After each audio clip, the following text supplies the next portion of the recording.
Hi guys, आपका स्वागत है हमारे चैनल वॉर ऑफ एस्पायरेंट्स में। और आज हम जो शुरू करने जा रहे हैं वो बिल्कुल सही, आप आपकी स्क्रीन पर भी, आप अपनी स्क्रीन पर भी देख पा रहे हैं, advent of Europeans in India. इससे पहले हम ऑलरेडी लेटर मुगल्स यानी उत्तरवर्ती मुगल बादशाह बोले तो औरंगजेब की डेथ के बाद जब होता है मुगलों का पतन, वे मुगल बादशाह जिनके कारण हुआ मुगलों का पतन, वो हम कवर कर चुके हैं। ऑलरेडी 13 क्लासेस हो चुकी हैं। और हालांकि बस वहाँ पर थोड़ी सी एक दिक्कत ये हुई कि हालांकि हमने चीज़ों को बाइलिंगुअली किया है, लेकिन वो बाइलिंगुअल इस तरह का नहीं है। वहाँ पर बस जो नाम है उनको हमने बाइलिंगुअल किया है, यानी हिंदी और इंग्लिश दोनों लैंग्वेज में किया है। लेकिन यहाँ से हम एकदम प्योर बाइलिंगुअल चीज़ों को समझना शुरू करेंगे। और किस एग्जाम के लिए? अरे भाई, मैं कह रहा हूँ स्टेट सिविल सर्विसेज के प्री एग्जाम तक के लिए। ठीक है, ये बात ध्यान रखना।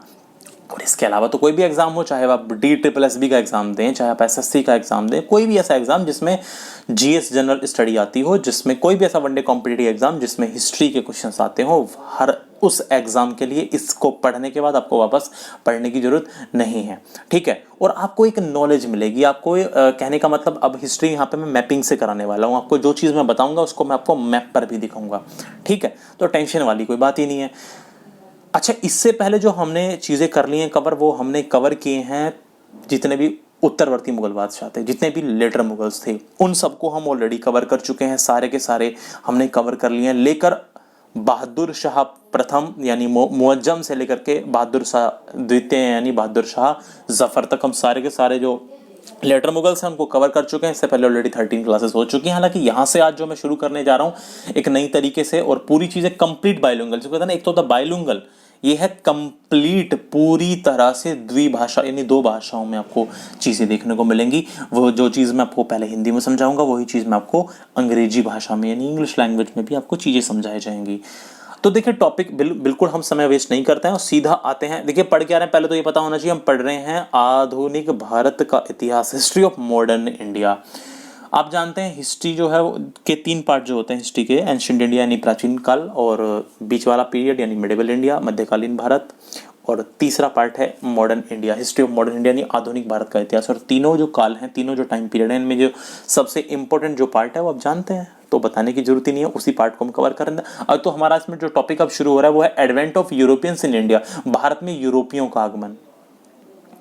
तो यार, ये शब्द देखो ना जरा आपके सामने, चीज़ों को मैप से समझते चलेंगे, बिल्कुल फोकस रखना है, अपनी स्क्रीन पर ध्यान देना है। तो आज जो हम शुरू करने जा रहे हैं दैट इज भारत में यूरोपियनों का आगमन। अच्छा, यहाँ पर एक शब्द देखो, इस वर्ड को जरा देखना, यूरोपी।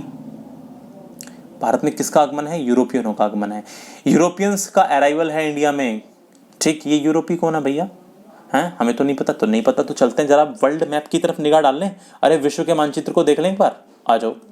ये देखो आपके सामने ये विश्व का मानचित्र, तो जरा जूम कर दूं इसे, तो ये लो, जिससे कि आपको दिखे। ये हल्का सा इसको सेट कर लेते हैं सही से, जिससे कि और बेहतर तरीके से दिख जाए। आप लोग ऑलरेडी जानते हैं, देखो आ जाओ यहाँ पर, अब जरा यहाँ पर आ जाइए जनाब। अब ये देख रहे हैं आप, ये है एशिया महाद्वीप। जितना भी आपको ये बैंगनी, हाँ बैंगनी कलर ये, हाँ ठीक है ठीक है, जितना भी आपको ये दिख रहा है वॉयलेट, जितना भी आपको ये इस कलर में दिख रहा है, ब्लू कह लो, जो भी आपको दिख रहा हो जिस भी तरह का, ये पूरा कैसा कॉन्टिनेंट है? एशिया महाद्वीप। और इसी में हमारा प्यारा देश भारत भी पड़ता है।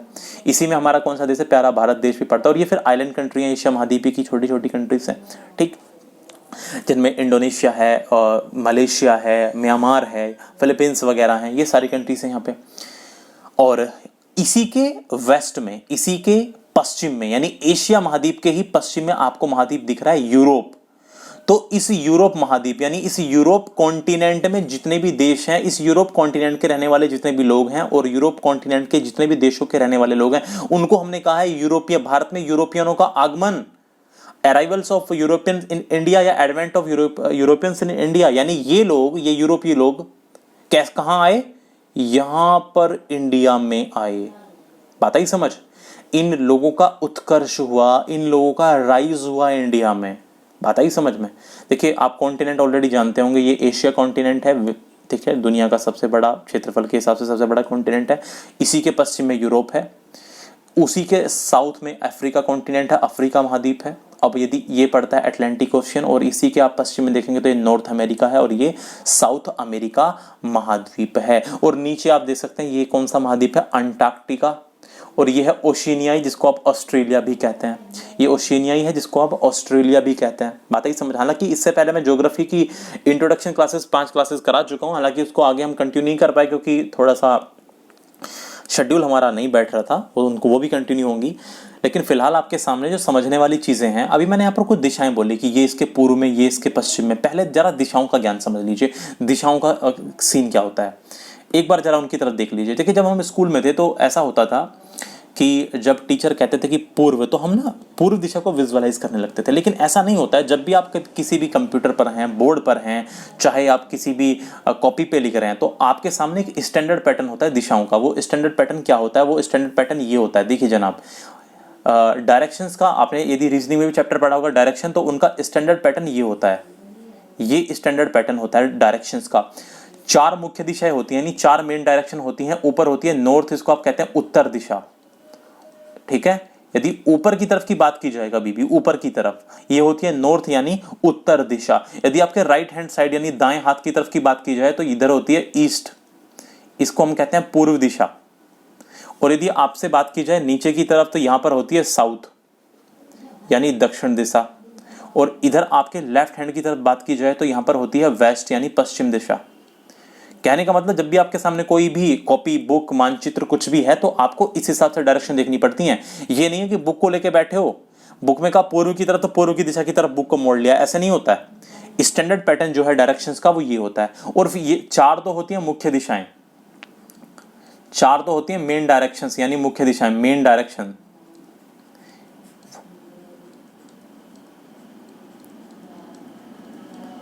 चार मुख्य दिशाएं होती हैं और 4 होती हैं उप दिशाएं, सब डायरेक्शंस।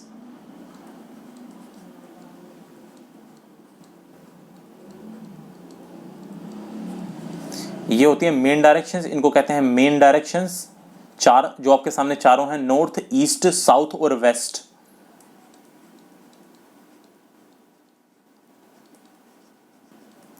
और इनको हम कहते हैं उप दिशाएं, जो मैंने अभी नहीं बताई हैं, अभी बताने वाला हूं, सब डायरेक्शंस। सब डायरेक्शंस क्या हैं इनको भी देख लो। देखिए, नॉर्थ और ईस्ट के बीच में यदि कुछ भी है तो उसको आप कहते हैं नॉर्थ ईस्ट। यदि साउथ के और ईस्ट के बीच में कुछ भी है तो उसको आप कहते हैं साउथ ईस्ट। यदि साउथ के और वेस्ट के बीच में कुछ भी है तो उसको आप कहते हैं साउथ वेस्ट। और यदि नॉर्थ और वेस्ट के बीच में है तो उसको आप कहते हैं नॉर्थ वेस्ट। जरा मेरी बात को ध्यान से सुनिएगा। नॉर्थ और ईस्ट के बीच की जो दिशा है उसको हम कहते हैं नॉर्थ ईस्ट, उसको हम नॉर्थ ईस्ट कहते हैं, यानी उत्तर पूर्व, इसको कहा जाता है उत्तर पूर्व। साउथ के और ईस्ट के बीच की जो दिशा है उसको हम कहते हैं साउथ ईस्ट, इसको हम कहते हैं दक्षिण पूर्व। और एक बात आप लोग अच्छे से रिमाइंड कर लो, ये साउथ ईस्ट में बार बार बोलूंगा आज, साउथ ईस्ट में आज आपको बार बार बोलने वाला हूं, ये शब्द आपको बार बार सुनने को मिलेगा, साउथ ईस्ट वाला वर्ड आज। दक्षिण पूर्व में बार बार बोलूंगा, दक्षिण पूर्वी देश, दक्षिण पूर्वी देश, ये शब्द मैं आपको आज बार बार बोलने वाला हूं। दक्षिण पूर्वी देश में क्यों बोलने वाला हूं, जरा ध्यान से समझिए, मैं जूम करके बताता हूं। दक्षिण पूर्व, देखिए ये वाली दिशा, ये है साउथ ईस्ट, दक्षिण पूर्व। जरा यहां पर ध्यान दो, थोड़ा सा यहां पे आ जाओ, जरा यूरोप की तरफ देखना, ये है यूरोप। इस यूरोप के मुकाबले जो इंडिया है और ये जो अदर कंट्रीज हैं एशिया की, ये देखो, इस यूरोप के मुकाबले जो इंडिया है, जो अदर कंट्रीज हैं, क्या आपको नहीं लगता कि इसके मुकाबले ये सारी की सारी ये जो डायरेक्शन है ये कौन सी है, ये साउथ ईस्ट नहीं है क्या? इसलिए मैं बार बार आपको आज जो देखेंगे, सुनेंगे आप शब्द, बार बार जो आप शब्द सुनने वाले हैं वो आप सुनेंगे साउथ ईस्ट यानी दक्षिण पूर्वी देश। भाई दक्षिण पूर्वी देश यूरोप वालों के लिए ये इंडिया, हमारा इंडिया, और ये जितने भी ये आइलैंड कंट्री हैं, ठीक है, ये जितने भी आइलैंड कंट्रीज हैं, ये जैसे इंडोनेशिया वगैरह है, और यहाँ पर म्यांमार है, फिलीपींस है, मलेशिया वगैरह जो देश हैं, ये सारे के सारे अकॉर्डिंग टू यूरोप, ये सारे के सारे जो देश हैं इनको हम किस नाम से, मैं बार बार ये नाम आपके सामने आएगा, दक्षिण पूर्वी देश। तो आप समझ जाना है, देखिए माइंड में विजुअलाइज होना बहुत ज्यादा जरूरी है, एक इमेज बननी जरूरी है। दक्षिण पूर्वी देश यानी यूरोप के मुकाबले ये वाला हमारा भारत देश है, ये देश है, क्या क्या कहलाएंगे, दक्षिण पूर्वी देश कहलाएंगे। मैंने देखो ध्यान से भाई, यहाँ के मुकाबले ये जो डायरेक्शन है क्या सी है, ये क्या है, साउथ ईस्ट है। इस यही मेरा मकसद था, आपको डायरेक्शंस बताने का। बाकी इसमें मुझे कोई डायरेक्शंस नहीं पढ़ानी है आपकी, आपकी डायरेक्शंस को मुझे यहाँ पे नहीं पढ़ाना है कि मैं पर डायरेक्शन पढ़ाने आया हूँ, डायरेक्शंस नहीं, ये समझाने के लिए बस बताइए चीज़ें, बात ही समझिए। चीज़ें जो मैंने अभी तक बताई हैं केवल और केवल समझाने के दृष्टिकोण से बताई हैं। साउथ के और वेस्ट के बीच में जो दिशा पड़ती है उसको आप साउथ वेस्ट कहेंगे, यानी दक्षिण पश्चिम कहेंगे, और नॉर्थ के और वेस्ट के बीच में जो दिशा पड़ती है उसको आप कहेंगे नॉर्थ वेस्ट, यानी उत्तर पश्चिम। ये आप लोग जानते हैं इतनी बातें, यदि आपने रीजनिंग भी की है, क्योंकि यदि आप किसी भी कॉम्पिटिटिव एग्जाम की तैयारी कर रहे हैं, वनडे कॉम्पिटिटिव एग्जाम की, तो रीजनिंग भी आती है उसमें, तो आपने डायरेक्शंस चैप्टर में ये जरूर चीज़ें पढ़ी होंगी। खैर चलिए, हमारा मकसद जो है हम उसकी तरफ चलते हैं वापस, जो हमें समझना है उसकी तरफ वापस होते हैं। तो जो मैं आपको बात समझाने की कोशिश कर रहा हूँ, जो बात मैं आपको बताने की कोशिश कर रहा हूँ, वो बात ये है कि ये है एशिया कॉन्टिनेंट, जो आपको ब्लू में दिख रहा है फिलहाल, ये अफ्रीका कॉन्टिनेंट है, और ये जो आपको येलो में दिख रहा है ये है यूरोप। और यहाँ यूरोप से ही लोग यहाँ पर आए भारत में, इधर यहाँ पर इस यूरोप से ही भारत में लोग आए। इन्होंने आकर के यहाँ पर आए तो किस वजह से थे, ये सारे के सारे रीजन आपको पता चलेगा। व्यापार था, ईसाई धर्म का प्रचार करना था, बहुत सारे इनके मोटिव थे, लेकिन दो ही मोटिव मेन थे। एक तो क्रिश्चियनिटी का प्रचार प्रसार करना, और दूसरा था, सबसे पहला मोटिव था व्यापार करना, ट्रेड करना, स्पाइसेस का, मसालों का व्यापार करते थे ये लोग। और दूसरा मोटिव था इनका ईसाइयत का प्रचार करना, यानी क्रिश्चियनिटी का प्रचार करना। मुझे उम्मीद है आपको ये चीज़ समझ में आएगी। ये आपका महाद्वीप ऑस्ट्रेलिया, न्यूजीलैंड, ये अंटार्कटिका, इसको बर्फ का रेगिस्तान कहा जाता है, ये साउथ अमेरिका है। ठीक इसी में तो देश आता है वो ब्राज़ील, जिसमें अमेजन रिवर जो है वो इसी कॉन्टिनेंट में बहती है। नॉर्थ अमेरिका में भी है यूनाइटेड स्टेट्स ऑफ अमेरिका, जो यूएसए है, और जो कनाडा है, ठीक है, यूएसए, कनाडा, मैक्सिको, वो नॉर्थ अमेरिका कॉन्टिनेंट के देश हैं। ब्राज़ील जो है वो साउथ अमेरिका का देश है, अमेजन रिवर वहीं से बहती है। ये अफ्रीका है, अफ्रीका कॉन्टिनेंट है, ये आप देख रहे हैं अटलांटिक ओशियन है, अटलांटिक महासागर है, ये पैसिफिक ओशियन है, और ये भी पैसिफिक ओशियन है, ये भी पैसिफिक क्यों? क्योंकि आप लोग जानते हैं ये जो पृथ्वी है एक तरह से लगभग गोल है, ठीक है। तो आप सोचिए ये वाला जो हिस्सा है, ये वाला हिस्सा आपस में पीछे, जब इसको मोड़ेंगे, आप समझो एक कागज है, इसको पीछे की तरफ जरा मोड़ना, तो ये वाला हिस्सा इससे मिल जाएगा, तो ये एक ही चीज़ है, पैसिफिक ओशियन, क्योंकि ये वाला हिस्सा है ना, ये वाला हिस्सा इससे टच होगा इधर, बात ही समझ। तो ये छोटी सी बात। ऊपर आर्कटिक ओशियन है, ये जो आप महासागर देख रहे हैं, ये आर्कटिक ओशियन है, ये सदर्न ओशियन है, दक्षिणी महासागर। पैसिफिक ओशियन जब दक्षिण में बह जाता है, अटलांटिक ओशियन भी जब दक्षिण में बह जाता है, और ये इंडियन ओशियन यानी हिंद महासागर भी जब दक्षिण में बह जाता है, तो इसको यहाँ पर जो मिलकर के महासागर बनता है, इसको हम सदर्न ओशियन यानी दक्षिणी महासागर कहते हैं। मुझे उम्मीद है आपको ये चीज़ तो समझ में आ रही होंगी, इसमें कोई ज़्यादा बड़ी बात नहीं है। चलो जी, अब हम अपने कंटेंट की तरफ चलते हैं, जो हमें पढ़ना है। तो हमें पढ़ना है क्या? Advent of Europeans in India, Bharat में यूरोपियनों का आगमन। हमें जो कंटेंट, आज जो चीज़ें हमें पढ़नी है वो क्या पढ़ना है?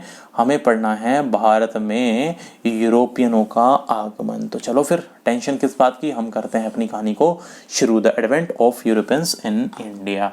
देखिए, सबसे पहले यूरोप और भारत के व्यापारिक संबंधों के बारे में जानते हैं। सबसे पहले, first of all, we have to know about the trade relations of Europe and India. सबसे पहले हमें क्या समझना पड़ेगा?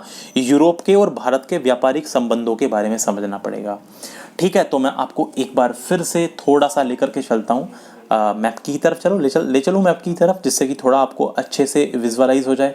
तो देखिए, अब यहाँ पर एक मिनट इसको ज़रा इरेज कर लेते हैं, जिससे कि आपको चीज़ें थोड़ी और बेटर समझ में आ जाए।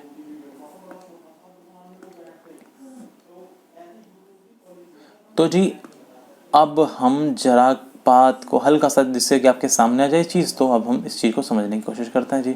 देखिए भाई, बात क्या है, जरा बात को आप गौर से सुनना। First of all, we have to know about the trade relations of Europe and India. देखिए, प्राचीन काल में ही, यानी कहने का मतलब एंशिएंट पीरियड में ही, एंशिएंट जो आपने अभी मैंने बताया कि 3 पार्ट है, हिस्ट्री को हम 3 पार्ट में बांटते हैं, जो भारतीय इतिहास है उसको हम 3 पार्ट में विभाजित करते हैं। एंशिएंट पीरियड यानी जो हमारा प्राचीन काल का इतिहास है, मेडिवल यानी मध्यकालीन भारत का इतिहास, हिस्ट्री ऑफ मेडिवल इंडिया, और अब जो आप पढ़ रहे हैं वो क्या है फिलहाल? आधुनिक भारत। तो जो यदि हम बात करें यूरोप और भारत के व्यापारिक संबंधों के बारे में, तो प्राचीन काल में ही भारत और यूरोप के बीच व्यापार आरंभ हो चुका था। प्राचीन काल में ही, अब से नहीं, प्राचीन काल से, यानी एंशिएंट पीरियड में। अब यार ये क्या बात हुई? अब ध्यान से सुनते रहना मेरी बात। प्राचीन काल का मतलब यानी एंशिएंट पीरियड में ही। अब सबसे पहले यदि यूरोप से हमारे ट्रेड रिलेशंस ऑलरेडी हो चुके हैं, हमारे व्यापारिक संबंध यदि यूरोप से ऑलरेडी हैं, तो सबसे पहले व्यापारिक संबंध आखिरकार हमारे हैं किनसे? तो याद रखिएगा, जो सबसे पहले हमारे व्यापारिक संबंध है वो हैं हमारे किससे? यूनान से। किससे? यूनान से। अब आपके सामने एक और मैप है, अब इसको जरा ध्यान से देखने की कोशिश करिएगा। थोड़ा सा ध्यान से देखेंगे तो आपको चीजें बहुत बेटर तरीके से आ जाएंगी समझ में, कोई टेंशन वाली बात है नहीं। मैंने क्या समझाया, सबसे पहले यूनानियों ने भारत के साथ व्यापारिक संबंध स्थापित किए। In ancient times, trade between India and Europeans had already started. The Greeks first established trade relations with India. अब ग्रीक्स की यदि मैंने बात की है तो यहाँ पर आप यहाँ नजर डालिए जरा। ये देखिए, आपको ये देश दिख रहा है, ये देख रहे हो आप लोग, यहाँ पर है हमारा देश भारत, ये देखिए यहाँ पर है हमारा देश भारत, इंडिया। और देखो आप यहाँ देख पा रहे होगे, देखो थोड़ा सा हल्का सा पहले मैं समझाने की कोशिश करता हूँ। ये वही है, यही है यूरोप, देखो यही है यूरोप। जो भी आपको मैंने मैप दिखाया वहां पर अलग अलग कलर से था, यही यूरोप है। बात आई समझ, यही है क्या? यूरोप। अब इसको हल्का सा मैं और जूम कर लेता हूं। तो हमारे जो सबसे पहले ट्रेड रिलेशंस बने थे वो किसके साथ बने थे? देखिए यूनान के साथ। यूनान को कहते हैं ग्रीस, यहां पर इस जगह ये है ग्रीस। इन लोगों के साथ हमारे सबसे पहले क्या बने? यूनान के साथ, यानी इनके साथ हमारे सबसे पहले व्यापारिक रिश्ते बने। और ये यूनान कहां पर है, किस कॉन्टिनेंट में पड़ता है भाई साहब? ये यूरोप में है। तो मैंने क्या समझाया कि भाई यूरोपियों से तो हमारे जो ट्रेड रिलेशंस हैं वो पहले से ही स्थापित हैं, प्राचीन काल से, एंशिएंट पीरियड से ही स्थापित हैं। अब ये ग्रीस को समझाने की मैं कोशिश करता हूं, थोड़ी सी बात और जरा ध्यान से समझिएगा। अब ये बात आपको यदि और गहराई से समझनी है तो जरा यहाँ पर आपको इस बात पर ध्यान देना पड़ेगा कि जो इंडिया पर फॉरेन अटैक हुए हैं, जो विदेशी आक्रमण हुए हैं, भारत पर जो विदेशी आक्रमण हुए हैं, जरा उनकी तरफ थोड़ा सा ध्यान दीजिए। देखिए इंडिया पर जो फॉरेन अटैक हुए हैं, भारत पर जो सबसे पहला विदेशी आक्रमण हुआ था वो किया था ईरानियों ने। किसने किया था? वो ईरानियों ने किया था। भारत पर सबसे पहला जो विदेशी आक्रमण था वो पर्शियंस ने या ईरानियों ने किया। लेकिन यदि पूछा जाए कि बताइए भारत पर दूसरा विदेशी आक्रमण किसने किया, तो इंडिया पर जो दूसरा विदेशी आक्रमण था, लेकिन भारत पर जो दूसरा विदेशी आक्रमण किया गया था वो किया था यूनानियों ने, ग्रीक्स ने। वो किसने किया था? वो यूनानियों ने यानी ग्रीक्स ने किया था। जो मैंने अभी अभी आपको मैप पे दिखाया, यूनान देश के निवासियों ने किया था। इन्होंने हमारे पर सेकंड अटैक किया था। प्राचीन काल में जब मगध में नंद डायनेस्टी, नंद वंश का शासक धनानंद शासन कर रहा था, उसी के शासनकाल में इन यूनानियों ने भारत पर आक्रमण किया था। और याद रखना एक और चीज, सिंधु नदी को इन लोगों ने, सिंधु जो नदी है उसको कहा था इंडस रिवर। इन लोगों ने सिंधु नदी को क्या कहा था? इन लोगों ने ही कहा था सिंधु नदी को इंडस रिवर। देखो सिंधु को हिंदू कहा था ईरानियों ने, कंफ्यूज ना हो जाना। सिंधु को हिंदू नदी कहा था किन्होंने? ईरानियों ने। सिंधु को हिंदू ईरानियों ने कहा था, लेकिन सिंधु को इंडस रिवर किसने कहा था? सिंधु नदी को इन लोगों ने ही। इन लोगों ने किन्होंने? इन यूनानियों ने, इन ग्रीक्स ने ही क्या कहा? इंडस कहा। और इस इंडस शब्द से ही इन्होंने इस इंडस नदी के पार जो क्षेत्र है उस देश को क्या कहा? इन्होंने ही नाम दिया हमें इंडिया। किन्होंने? यूनानियों ने। यूनानियों ने ही हमें क्या नाम दिया? इंडिया नाम दिया। बात ध्यान से समझना। और ईरानियों ने ही हमें नाम दिया था हिंदू। जो हमारी लैंग्वेज है, आप देखते हैं जो हिंदी शब्द है वो एक ईरानी शब्द है। ईरानियों ने ही हमें वो नाम दिया था। लेकिन जो इंडिया नाम है वो किसने दिया था? वो दिया था इन पर्शियंस ने, सॉरी इन ग्रीक्स ने, यानी इन यूनानियों ने हमें नाम दिया था इंडिया। तो एक बार फिर से सुनिए मेरी बात को एक बार ना फिर से सुनिए। फर्स्ट ऑफ ऑल हमने कोशिश की, we have to know about the trade relations of Europe and India. मैंने बताया कि in the ancient time trade between India and Europeans had already started. The Greeks first established, किन्होंने? Greeks ने। The Greeks first established trade relations with India. We know the first foreign invasion of India was done by Persians. The first foreign invasion of India was done by Persians. Okay, and the second foreign invasion of India, दूसरा जो भारत पर विदेशी आक्रमण हुआ था, the second foreign invasion of India was done by Greeks. यूनानियों ने किया। In ancient times, When the ruler of Nanda dynasty Dhanananda, जब नंदा डायनेस्टी का, नंद वंश का शासक Dhanananda was ruling in Magadh, जब नंद वंश का शासक धनानंद मगध में शासन कर रहा था, उसी समय अटैक हुआ किनका? ग्रीक्स का। Greeks invaded India in the ruling period of Nanda dynasties. Dhanananda जो था, जो नंद वंश का शासक था, यानी मौर्य साम्राज्य से पहले जो शासक, जो वंश चला करता था नंद वंश, उसके ही शासनकाल में अटैक किया था किन्होंने? यूनानियों ने। And Greeks called Sindhu river as Indus. These Greeks called Sindhu river as Indus and with this Indus word they named our country India. और इस इंडस वर्ड के साथ उन्होंने हमारी कंट्री को क्या नाम दिया? इंडिया नाम दिया। अब बात ये आती है, वो यूनानी आखिरकार कौन था जिसने भारत पर सबसे पहले अटैक किया था? तो अभी आपके सामने मैंने सीधा सीधा बताया। देखिए, सबसे पहले यूनानियों ने भारत के साथ व्यापारिक संबंध स्थापित किए। The Greeks first established trade relation with India. और वो पहला यूनानी जिसने भारत पर आक्रमण किया था वो कौन था? वो था अलेक्जेंडर द ग्रेट। बिल्कुल सही, आपने पहचाना, सिकंदर महान। ठीक है, वो व्यक्ति कौन था? सिकंदर महान। इसको महान इसलिए कहता था, इसको सिकंदर को महान इसलिए कहा जाता है क्योंकि इसने मात्र 29 वर्ष की अवस्था में पूरी दुनिया को, लगभग पूरी दुनिया को जीत लिया था। इतिहासकारों का ऐसा कहना है। बात ही समझ, इसीलिए इसके सामने हमने क्या लगाया है? महान, सिकंदर महान, अलेक्जेंडर द ग्रेट। इसी ने 326 बीसी में, यानी 326 ईस्वी पूर्व में अटैक किया था। किस पर? भारत पर। ये दूसरा फॉरेन इन्वेजन था। सबसे पहले ऑलरेडी ईरानी भारत पर अटैक कर चुके थे। ठीक है, आपने पढ़ा होगा डेरियस प्रथम का, आपने नाम सुना होगा। खैर, उस पर नहीं जाएंगे, जब हम प्राचीन भारत पढ़ेंगे वहां पर इन चीजों को समझेंगे। तो and the first Greek who invaded India was Alexander the great. The first Greek who invaded India was Alexander the great. ये बात आपको, मुझे उम्मीद है आपको ये बातें समझ में आ रही होंगी जो चीजें मैं बता रहा हूँ। ठीक है जी, तो चलिए फिर हम आगे बढ़ते हैं और चीजों को और आगे समझने की कोशिश करते हैं। ठीक है, तो आगे बढ़ते हैं और चीजों को आगे समझने की कोशिश करते हैं। कहने का मतलब, यूरोपियन और भारतीयों के बीच में व्यापारिक संबंध बहुत पहले से स्थापित थे।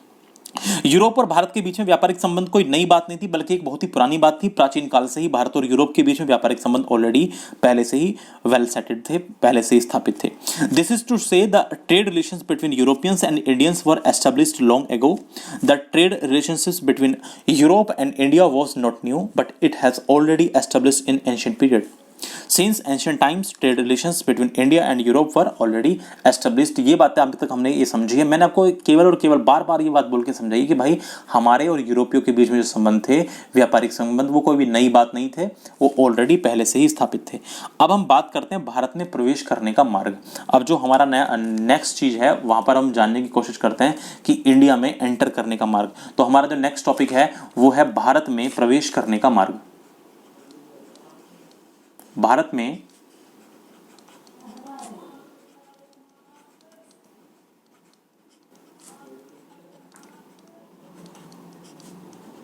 प्रवेश करने का मार्ग, कि आखिर जो यूरोपियन से आए कैसे थे। Routes to enter in India.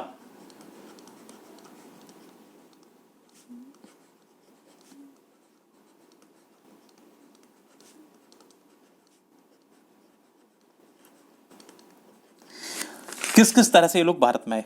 देखिए, सामान्य तौर पर प्राचीन काल से लेकर मध्यकाल तक हमारे देश भारत, हमारे देश इंडिया या हिंदुस्तान में प्रवेश करने के दो परंपरागत मार्ग हुआ करते थे, अर्थात दो रूट्स हुआ करते थे।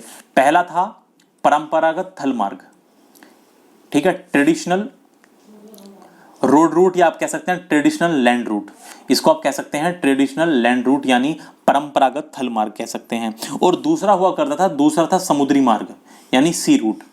और दूसरा जो रास्ता हुआ करता था आने का, वो क्या हुआ करता था? वो था सी रूट। इन जनरल, यदि हम सामान्य तौर पर कहें, there were two traditional routes to enter in India.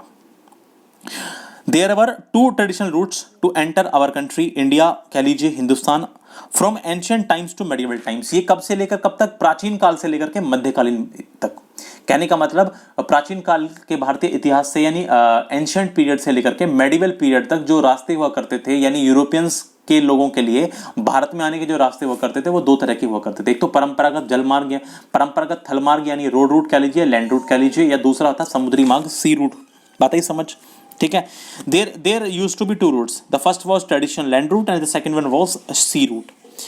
देखिए, अभी हम वास्को डिगामा से आने की पहले की बातें कर रहे हैं, ये बात ध्यान रखना। अभी जो हम बातें कर रहे हैं वो वास्को डिगामा के आने से पहले की बातें हैं, इससे पहले की बातें हैं सारी की सारी। इससे बिफोर, इससे पहले की बातें कर रहा हूं मैं सारी की सारी। ये भी वास्को डी गामा नहीं आया भाई। ये जितनी भी मैं बात कर रहा हूं ये सारी की सारी 1498 में वास्को ड गामा जो पुर्तगाली यात्री था उसके आने से पहले की बातें, कि इसके आने से पहले दो मार्ग हुआ करते थे, एक परंपरागत थल मार्ग और एक हुआ करता था समुद्री मार्ग। यदि मैं सीधा ये कह दूं कि भारत की खोज वास्को डी गामा ने की, यदि हम सीधा ये कह के चल दें कि भाई भारत की जो खोज थी वो वास्को डी गामा ने की, तो फिर क्वेश्चन ये उठता है कि भारत की खोज तो पहले ही हो चुकी थी। जब 326 ईस्वी में, अभी मैंने पीछे आपको समझाया, 326 बीसी में यूनानियों ने भारत पर अटैक किया था। सिकंदर ने सबसे पहले 326 में अटैक किया था, पहला यूनानी था। तो फिर भारत की खोज वास्को डी गामा ने कैसे कर दी? क्वेश्चन ये उठता है कि अभी हम जो बातें मैं आपको बता रहा हूं ना, ये सारी की वास्को डी गामा से पहले की हैं। अब यदि मैं डायरेक्ट आपको वास्को डी गामा से पढ़ाने शुरू कर दूं और ये बात बोल दूं कि भारत की खोज वास्को डी गामा ने की, तो भाई क्वेश्चन ये उठता है कि भारत की खोज तो ऑलरेडी हो चुकी थी। अरे 326 से जो पहले से व्यापार चल रहा है, एंशिएंट पीरियड से व्यापार चल रहा है, अटैक भी वो लोग कर चुके हैं, तो फिर वास्को डी गामा कौन हुआ भारत की खोज करने वाला? Right, look, right now we are talking about before the arrival of Vasco da Gama.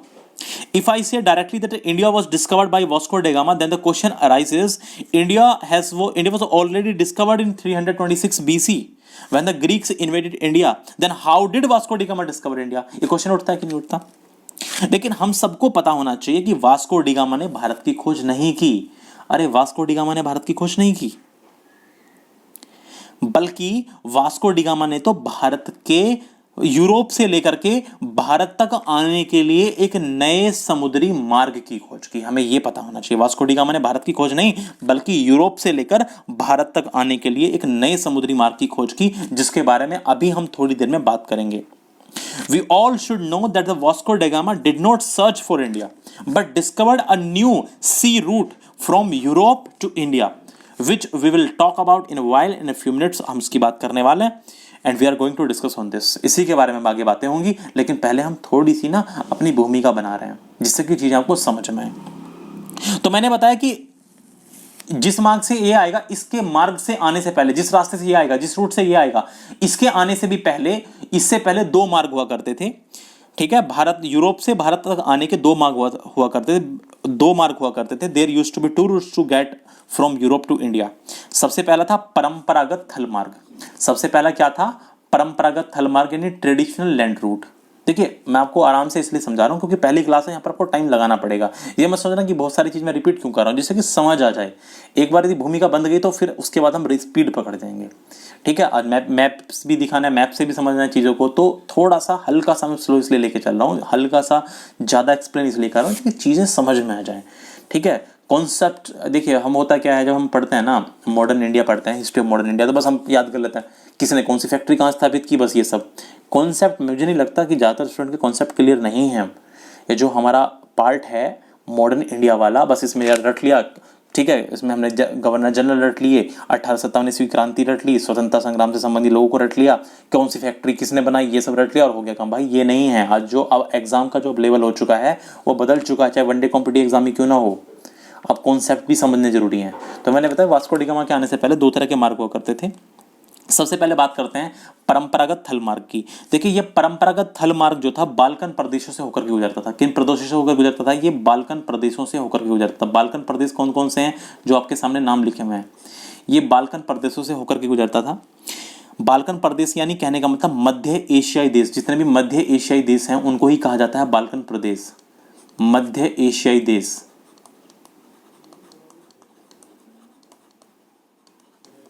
ये मध्य एशियाई देश मतलब जितने भी मिडिल एशिया कंट्रीज हैं, जितने भी मिडिल एशिया की कंट्रीज हैं, उन्हीं को क्या कहा जाता है? बाल्कन प्रदेश कहा जाता है, उन्हीं को कहा जाता है बाल्कन स्टेट्स। ठीक है, चलो अब जरा बात को समझते हैं। और ये जो मार्ग था, ये जो परंपरागत थल मार्ग था यानी लैंड रूट था, जो जमीन के रास्ते जो रास्ता आता था, वो तुर्की से, सीरिया से, इराक से, ईरान से और अफगानिस्तान से होकर गुजरता। कहां से? वापस रिपीट करिए एक बार। तुर्की से, सीरिया से, इराक से, ईरान से और अफगानिस्तान से होकर के गुजरता था। नहीं आई बात समझ? तो चलो फिर मैं आपको मैप की तरफ लेके चलता हूं, फिर आएगी बात समझ। जनाब आपके सामने मैप है, जनाब आपके सामने मैप है, और अपना पूरा ध्यान अब मैप की तरफ लगा दीजिए। ठीक है, क्योंकि ये आपके समझने के लिए ही हमने यहाँ पर आपके सामने लगा के रखा हुआ है। अब जरा जनाब यहाँ आ जाइए आप लोग और चीज़ को बहुत ध्यान से समझने की कोशिश करिएगा। ठीक है, बिल्कुल आपको समझ में आ जाएगा, कोई टेंशन वाली बात नहीं है। अब जरा मैं यहाँ पर कलर ले लेता हूँ रेड, जिससे कि आपको समझ में आ जाए। अभी मैंने क्या समझाया, परंपरागत थल मार्ग जो था वो किस किस से होकर गुजरता था, जरा ध्यान दो। यहाँ पे आ जाओ भाई, वापस आ जाओ रे, अरे वापस आ जाओ भाई। यहाँ पर ये देख रहे हो, ये ग्रीस है, कहाँ का देश है, यूरोप का, यूनान है, दिख रहा है। आगे आ जाओ, ये देखो ध्यान से, यहाँ आ जाओ, तुर्की दिखा, टर्की दिखा, ये है तुर्की। तुर्की के बाद मैंने क्या बताया, सीरिया, सीरिया के बाद मैंने क्या बताया, इराक, इसके बाद मैंने क्या बताया, ईरान, इसके बाद मैंने क्या बताया, अफगानिस्तान, और आप ऑलरेडी जानते हैं पहले पाकिस्तान नहीं था, यही था हिंदुस्तान। बात को समझ लो रे ध्यान से, अरे ध्यान से समझ लो, बहुत अच्छे से समझा रहा हूं तो ध्यान से समझ लो। ये देखो भैया, ये जो आप देख रहे हो, ये जो आप देख रहे हो, ये है हिंदुस्तान था, ठीक है। मैं इधर इधर की बाउंड्री बना देता हूँ, इधर तो आपको दिख ही रहा होगा, ये तो आपको इधर दिख ही रहा होगा, बात ही समझ। तो देखो ये है रास्ता तुर्की, ठीक है, ये लैंड से यानी जमीनी पहले तो यात्रा करके आना पड़ता था, पहले तुर्की पहुंचो, तुर्की से इस तरफ पहुंचो सीरिया, फिर ये इराक, ये वाला, ये फिलहाल जो मैप है ये अभी वर्तमान का है, ठीक। उस समय इस तरह की सिचुएशन नहीं थी, ये पूरा एरिया तुर्किस्तान कहलाता था, इराक, फिर ये देखो ईरान, ठीक है, जिसको फारस कहते हैं, पर्शिया, और फिर अफगानिस्तान से होते हुए तब आप कहाँ पर आ सकते थे, हिंदुस्तान आ सकते थे। ये था कैसा आने का रास्ता, कैसा आने का रास्ता, ये था लैंड रूट, जमीनी रास्ता। मुझे उम्मीद है आपको समझ में आ रहा होगा किस किस तरह से लोग, यूरोपियन लोग पहले आ सकते थे, ठीक है। एक तो रास्ता ये था। ये देख रहे हो आप, जितने भी कंट्रीज हैं, जैसे आपने देखा होगा पुर्तगाली आए थे, देखो ये रहा पुर्तगाल, यहाँ पर देखो ध्यान से, यहाँ पर है पुर्तगाल, ठीक है, ये पुर्तगाल है, ये स्पेन है, ये फ्रांस है, और इसके अलावा मैं इसको और नीचे करूँ, यदि ब्रिटेन को दिखाने की कोशिश करूँ तो यूनाइटेड किंगडम को दिखाने की कोशिश करूँ तो ये रहा अंग्रेज हैं, जहाँ से वो आए, ये लोग आए थे। लेकिन ये चीज़ें भी बाद की हैं, ये इनको नहीं समझना है, पहले तो मैं आपको ये समझा रहा हूँ। देखिए स्टार्टिंग में जो हमारा सबसे पहले व्यापारिक संबंध थे वो ग्रीस से बने, ठीक है। और उसके बाद 12वीं शताब्दी आते आते, यानी 12th सेंचुरी आते आते, 12वीं शताब्दी आते आते जो सबसे ज्यादा व्यापार करता था देश वो था इटली। कहाँ के देशों से, साउथ ईस्ट के देशों से, जितने भी ये साउथ ईस्टर्न कंट्रीज थी, जितने भी ये दक्षिण पूर्वी देश थे। मैंने कहा ना बार बार दक्षिण पूर्वी आएगा। देखो दक्षिण पूर्वी देश कौन से, जैसे हमारा भारत है, ये म्यांमार है, बर्मा जिसको पहले कहते थे, ये थाईलैंड देख रहे हो आप, वियतनाम देख रहे हो, फिलीपींस आप लोग देख रहे हो, मलेशिया आप लोग देख रहे हो, इंडोनेशिया आप देख रहे हो। ये सारे के सारे देश कौन कौन से हैं, यही है दक्षिण पूर्वी। मैंने कहा था ना बार बार आएगा, ये दक्षिण पूर्वी वर्ड आएगा, बार बार आएगा, परेशान करेगा। तो अब दिक्कत तो नहीं हो रही है ना आपको समझने में भाई। इनके मुकाबले ये वाले जो देश हैं ये दक्षिण में नीचे की भी तरफ है और पूर्व की तरफ है, इसलिए हम इनको क्या कह रहे हैं, दक्षिण पूर्वी देश। कहने का मतलब अभी आपको अब आगे आएगा समझ में कि इटली का व्यापार क्या हुआ करता था। इटली का मोनोपोली हो चुकी थी, इटली का एकाधिकार हो चुका था, सबसे ज्यादा व्यापार इटली किया करता था। स्टार्टिंग की बात है, यदि एंशिएंट पीरियड की बात करें तो ग्रीस के साथ हमारे व्यापारिक संबंध है। ये सब चीजें आप लोग ऑलरेडी समझेंगे, लेकिन फिलहाल मैंने जो समझाया कि जो परंपरागत रोड रूट था वो कहाँ कहाँ से होके आता था उसको जरा ध्यान दीजिए। मैंने कहा था ग्रीस, ये देखिए ये भाई यूरोप आ गया ना, ये तो देखो ये यूरोप है। अब इसके बाद ये यूरोपियन लोग टर्की, उसके बाद सीरिया, उसके बाद यहाँ पर इराक है, फिर ये क्या है, ईरान है, अफगानिस्तान, और फिर ये पहुंचते थे कहाँ पर, हिंदुस्तान में प्रवेश कर जाते थे। लेकिन हिंदुस्तान में प्रवेश करना इतना भी आसान नहीं था। हिंदुस्तान में यहाँ आने के बाद यहाँ पर पढ़ते थे दर्रे, पास। यहाँ पर आने के बाद क्या पढ़ते थे, दर्रे पढ़ते थे, पास पढ़ते थे। तो जरा उनको और देख लेते हैं। यहाँ पर आने के बाद क्या पढ़ते थे, दर्रे पढ़ते थे, पास पढ़ते थे। तो जरा बात को समझ लेना और थोड़ा सा ध्यान से। तो यहाँ पर जो दर्रे थे उनके मैं आपको नाम बताता हूँ। सबसे पहले देखिए एक दर्रा पड़ता था जिसको हम कहते हैं खैबर दर्रा, थोड़ा दूर करके लिख रहा हूं मैं इनके नाम, खैबर पास, खैबर दर्रा। इसके अलावा एक और दर्रा था जिसका नाम था कुर्रम,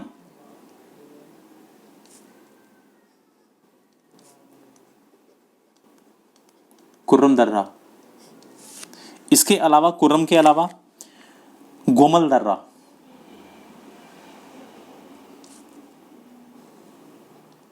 गोमल दर्रा, और आपने नाम सुना होगा बोलन दर्रे का, और एक दर्रा था यहां पर बोलन दर्रा।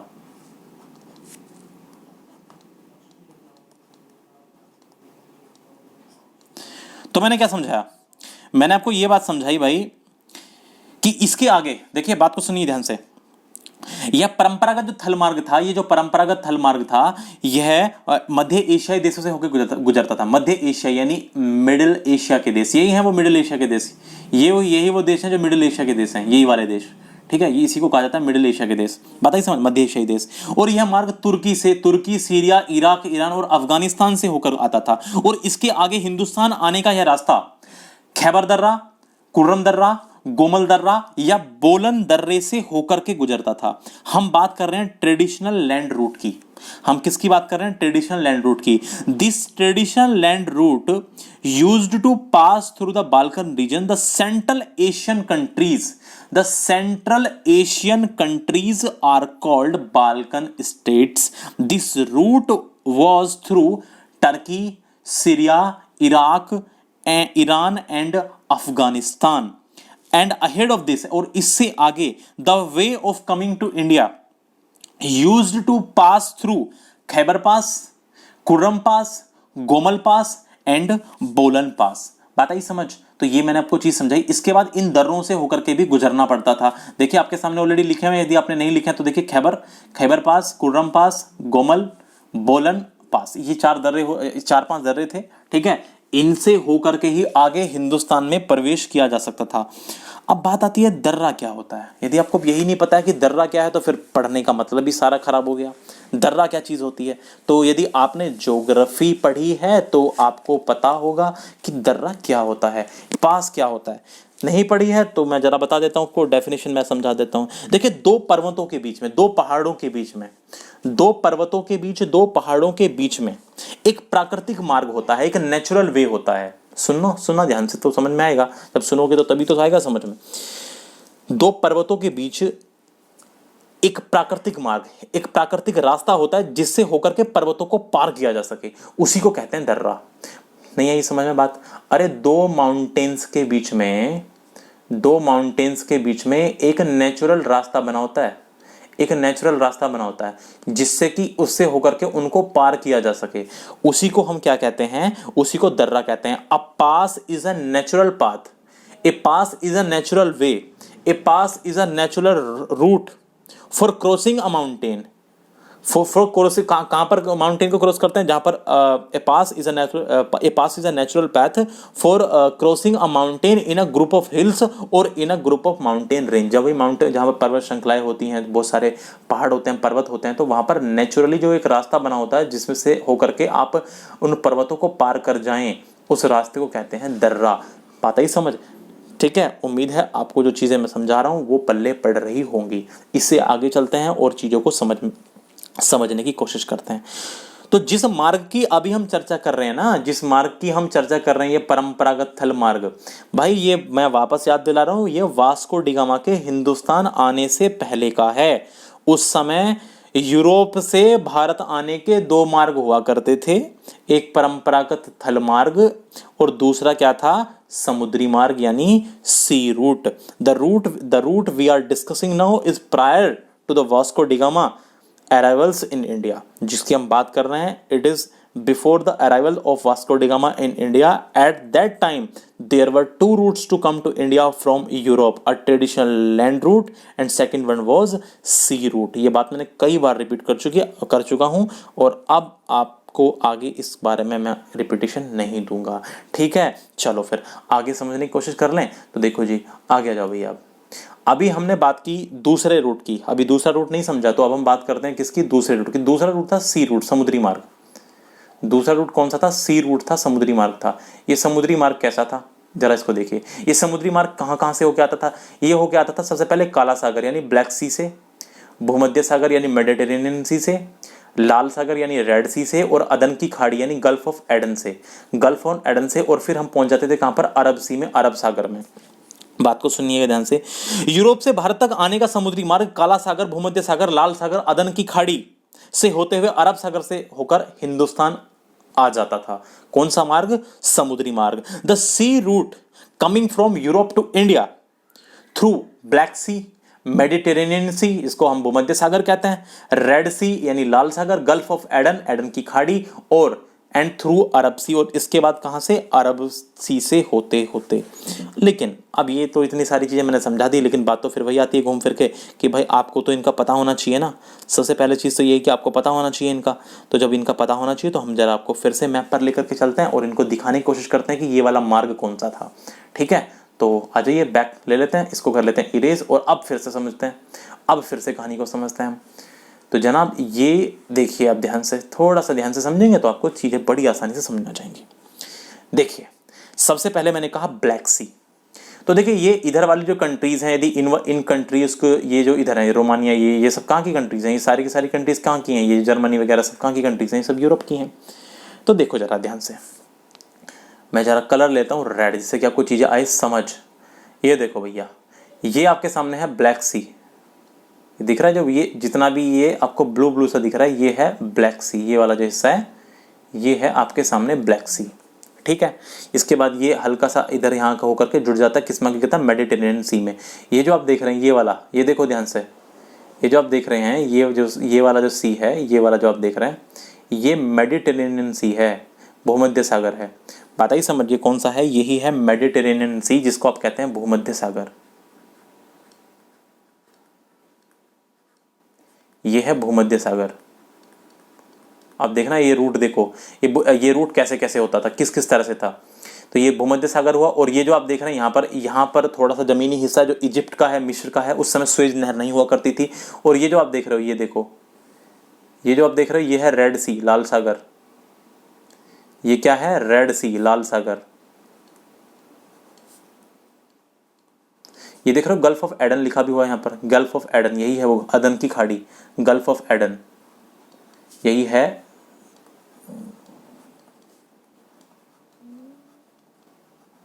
गल्फ ऑफ एडन, और आप जानते हैं ये हो गया अरबियन सी। और जब यदि आप अरब सागर में पहुंच गए तो देखिए ये हिंदुस्तान है भाई, हिंदुस्तान के किसी भी तट पर पहुंच जाओ, बड़ा आसान है जाना, कौन सी मुश्किल काम है, ये तो बड़ा आसान है जाना, ये तो कोई मुश्किल काम है ही नहीं भाई, बात आई समझ।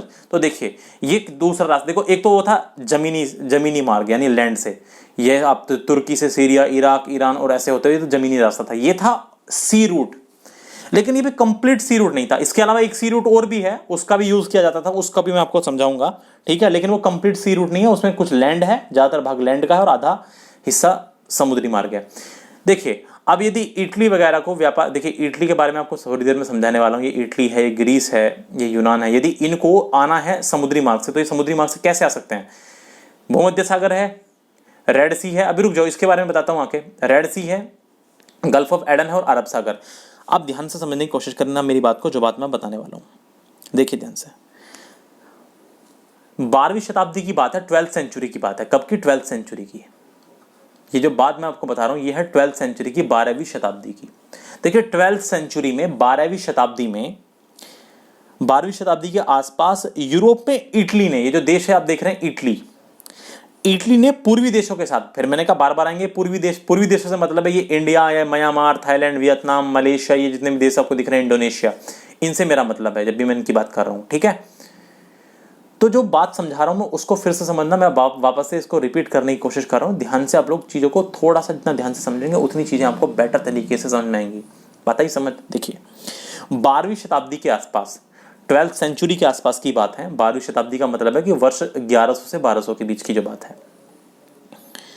इटली ने पूर्वी देशों के साथ व्यापार पर एकाधिकार प्राप्त कर लिया था। ये जो इटली देश देख रहे हो आप लोग, इस इटली देश ने इन पूर्वी देशों के साथ व्यापार पर यानी ट्रेड पर एकाधिकार बोले तो मोनोपोली प्राप्त कर ली थी। कहने का मतलब ये इटली देश के लोग ही सबसे ज्यादा इधर व्यापार करने आते थे, बाकी लोगों, और ये ले यहां से सामान लेकर के, सामान क्या, स्पाइसेस, मसाले लेकर के जाते थे।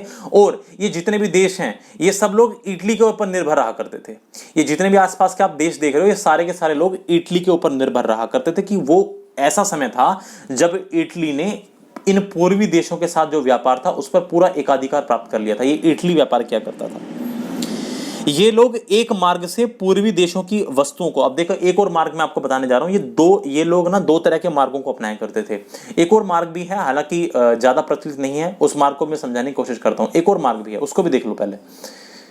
ये देखो, ये जो आप देख रहे हो ईरान, ये देखा ईरान है, ये जो आप देख रहे हो ब्लू ब्लू ये वाला जो हिस्सा, ये वाला हिस्सा देखिए, ये वाला, इसको हम कहते हैं फारस की खाड़ी, गल्फ ऑफ पर्शिया। ये है गल्फ ऑफ पर्शिया, फारस की खाड़ी, ठीक। इसको मैं इधर लिख देता हूं जिससे कि यार यहां पर बहुत ज्यादा दिक्कत ना हो। ये है गल्फ ऑफ पर्शिया, फारस की खाड़ी, गल्फ ऑफ पर्शिया, फारस की खाड़ी, PERSIA, फारस की खाड़ी।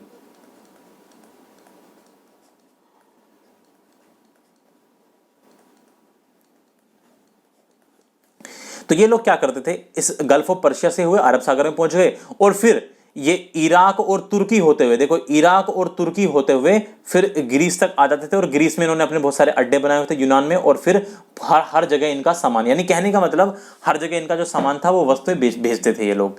कहने का मतलब ये पूरी तरह से सी रूट नहीं था। यहाँ तो ये यूज करते थे इसका, यहाँ तो ये यूज करते थे गल्फ ऑफ इसका पर्शिया का, यानी फारस की खाड़ी का, और फिर आगे लैंड रूट को अपनाते थे। या यदि पूरे ही लैंड रूट से आना है तो पूरे ही देखिए पूरे इनको लैंड रूट से आने की जरूरत नहीं होती थी। यदि इनको हिंदुस्तान डायरेक्ट आना है तो लैंड रूट अपना लो कि भाई ईरान पहुंच जाओ, अफगानिस्तान, और फिर हिंदुस्तान प्रवेश कर जाओ। लेकिन यदि इन कंट्रीज की तरफ जाना है जो हिंदुस्तान के ही जैसी अलग जो पूर्वी देश हैं उनसे व्यापार करना है, तो आप ये इस रूट का भी यूज करते थे। पहले ये लैंड रूट था, यानी तुर्की, सीरिया और ईरान, इराक, और फिर यहाँ पर यूज करते हुए इस गल्फ ऑफ पर्शिया का ये लोग अरब सागर से होते हुए इस तरह भी इन देशों तक पहुंच जाते थे। एक तो ये रूट था और ज्यादा सूटेबल रूट इनको ये लगता था भूमध्य सागर। लेकिन यहाँ पर एक दिक्कत थी, दिक्कत ये थी यहाँ पर इजिप्ट, उस समय यहाँ पर स्वेज नहर नहीं थी। आप लोग जानते हैं स्वेज नहर भूमध्य सागर को लाल सागर से जोड़ती है, रेड सी से, जानते हैं बात। स्वेज नहर का निर्माण तो बहुत बाद में हुआ है। ये है भूमध्य सागर, मेडिटेरेनियन सी, और ये क्या है, लाल सागर। आप लोग जानते हैं अब तो स्वेज नहर है, स्वेज नहर जो है वो भूमध्य सागर को रेड सी से जोड़ती है, बात आई समझ। लेकिन उस समय स्वेज नहर नहीं थी, तो इनके सामने दिक्कत क्या थी कि ये लोग उस समय क्या करते थे, यहाँ से सामान लेकर के जाते थे, यानी कहने का मतलब स्पाइसेस, मसाले, ज़्यादातर ये मसालों का ही व्यापार किया करते थे। क्योंकि आप लोग जानते हैं जो काली मिर्च जो होती है, आप लोग जानते हैं वो, जो आप लोग जानते हैं, देखिए यहाँ पर जो खान पान का तरीका वो हमसे अलग है। नॉनवेज बहुत ज़्यादा खाया जाता है, जो नॉनवेज फूड होता है उसको जो काली मिर्च होती है वो बहुत ज़्यादा टाइम तक उसको प्रिजर्व करने के काम आती है। जो स्पाइसेस होते हैं, जो गरम मसाले मिलते हैं इस क्षेत्र में जो गरम मसाले होते हैं, आप लोग देख सकते हैं केरल के आसपास बहुत बेहतरीन लेवल के मसाले होते हैं, काली मिर्च वगैरह। तो होता क्या है कि ये सब चीज़ें ऐसी हैं जो मीट को प्रिजर्व करने में काम आती थी। तो इन लोगों को मसाले की बहुत ज़्यादा ज़रूरत पड़ती थी, जितने भी यूरोपियन कंट्रीज़ हैं। तो ये लोग यहाँ पर मसालों की स्पाइसेस के लिए आते थे। तो होता क्या था, ये एक तो रास्ता मैंने आपको ये समझाया कि इस तरह से भी ये सामान लेकर के चले जाते थे या ये वस्तुओं को लेकर के जाते थे। और एक अन्य मार्ग ये था कि सबसे पहले ये अरब सागर, ठीक है, अरबियन सी, उसके बाद गल्फ ऑफ एडन की खाड़ी, उसके बाद लाल सागर से होते हुए, रेड सी से होते हुए। लेकिन फिर दिक्कत ये आती थी, मिस्र पहुंच जाते थे और मिस्र तक लाते थे।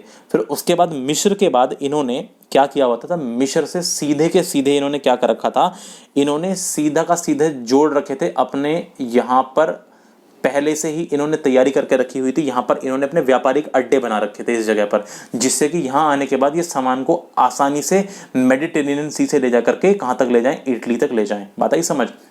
तो थोड़ी सी यहाँ पर तो बस इनको जरा सी रुकावट पड़ती थी, जरा से इजिप्ट में आकर। लेकिन ये वाला जो रास्ता था इसमें इनको ज़्यादा लैंड रूट क्लियर करना पड़ता था, तो इसलिए इनके लिए ये वाला जो रूट था ये ज़्यादा सूटेबल था। हालांकि अब उस टाइम पर ये बात ध्यान रखना, उस टाइम स्वेज नहर नहीं हुआ करती थी। बात आई समझ। तो ये बात मैंने आपको समझाई, देखिए वापस समझा के बता रहा हूँ। 12वीं शताब्दी के आसपास यूरोप में इटली ने पूर्वी देशों के साथ व्यापार पर एकाधिकार प्राप्त कर लिया था। ये लोग एक मार्ग से पूर्वी देशों की वस्तुओं को फारस की खाड़ी से होते हुए इराक और तुर्की से ले जाते थे, और फिर वहां से आगे स्थल मार्गों से वस्तुओं को ले जाया जाता था। एक और अन्य मार्ग से अरब सागर, अदन की खाड़ी और लाल सागर से होते हुए वस्तुओं को मिस्र तक लाया जाता था, और फिर वहां से आगे भूमध्य सागर से होते हुए इटली के शहरों तक, उस समय स्वेज नहर नहीं होती थी, उससे आगे फिर ये इटली के शहरों तक ले जाते थे। बात ही समझ। Around the Europe in 12th century, Italy acquired a monopoly on trade with the eastern countries.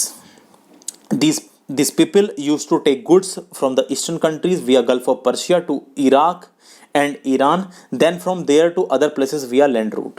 By another route, they brought goods to Egypt via Arabian Sea, the Gulf of Aden, and the Red Sea.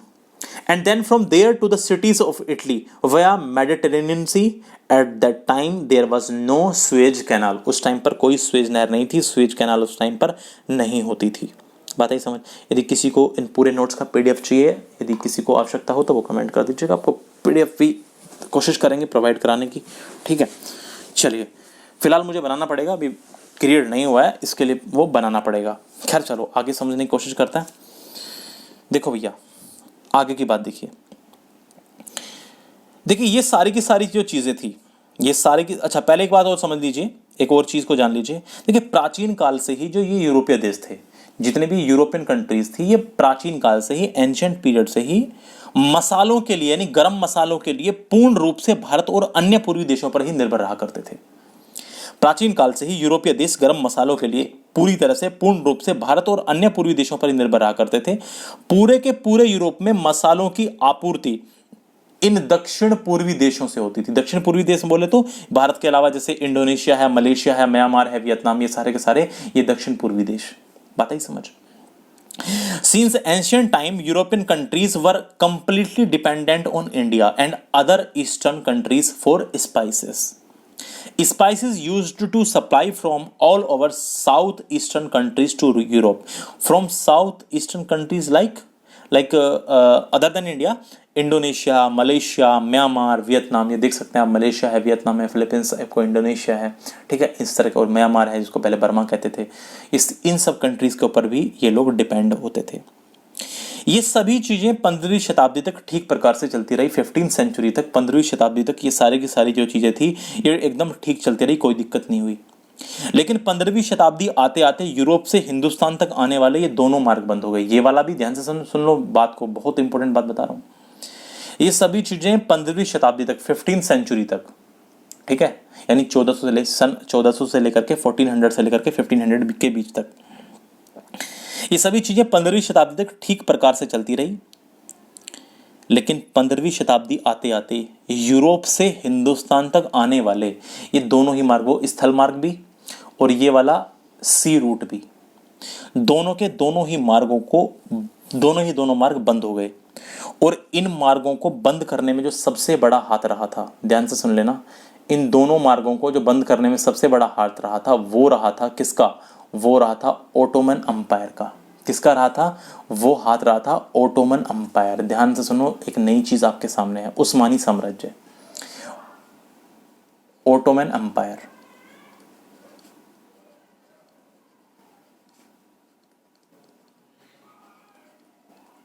Ottoman empire को कहते हैं उस्मानी साम्राज्य।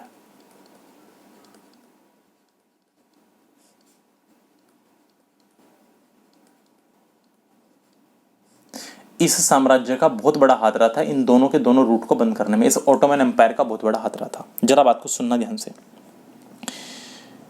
All these things went on well till the 15th century, but by the 15th century, both these routes from Europe to India were closed. And the Ottoman Empire was the biggest reason in closing these routes. देखिए, उस्मानी साम्राज्य के जो सुल्तान थे, उस्मानी साम्राज्य के सुल्तानों के द्वारा Europe से दक्षिण पूर्वी देशों तक, इस ओटोमन एम्पायर के सुल्तानों के द्वारा यूरोप से लेकर के, यानी इस पूरे यूरोप से लेकर के पूरे जितने भी हमारे ये देश हैं, इस तक जो आने वाला मार्ग था वो बंद कर दिया गया। उसको पूरी तरह से इन लोगों ने बंद कर दिया। इन द ईयर 1453, 1453 ईस्वी में, देखिए ध्यान रखिएगा, इन द ईयर 1453, 1453 ईस्वी में क्या हुआ?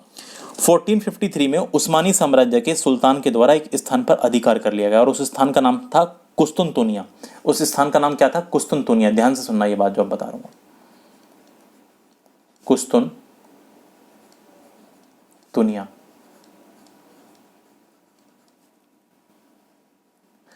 1453 में एक स्थान पर शासन, इसको इंग्लिश में कहते हैं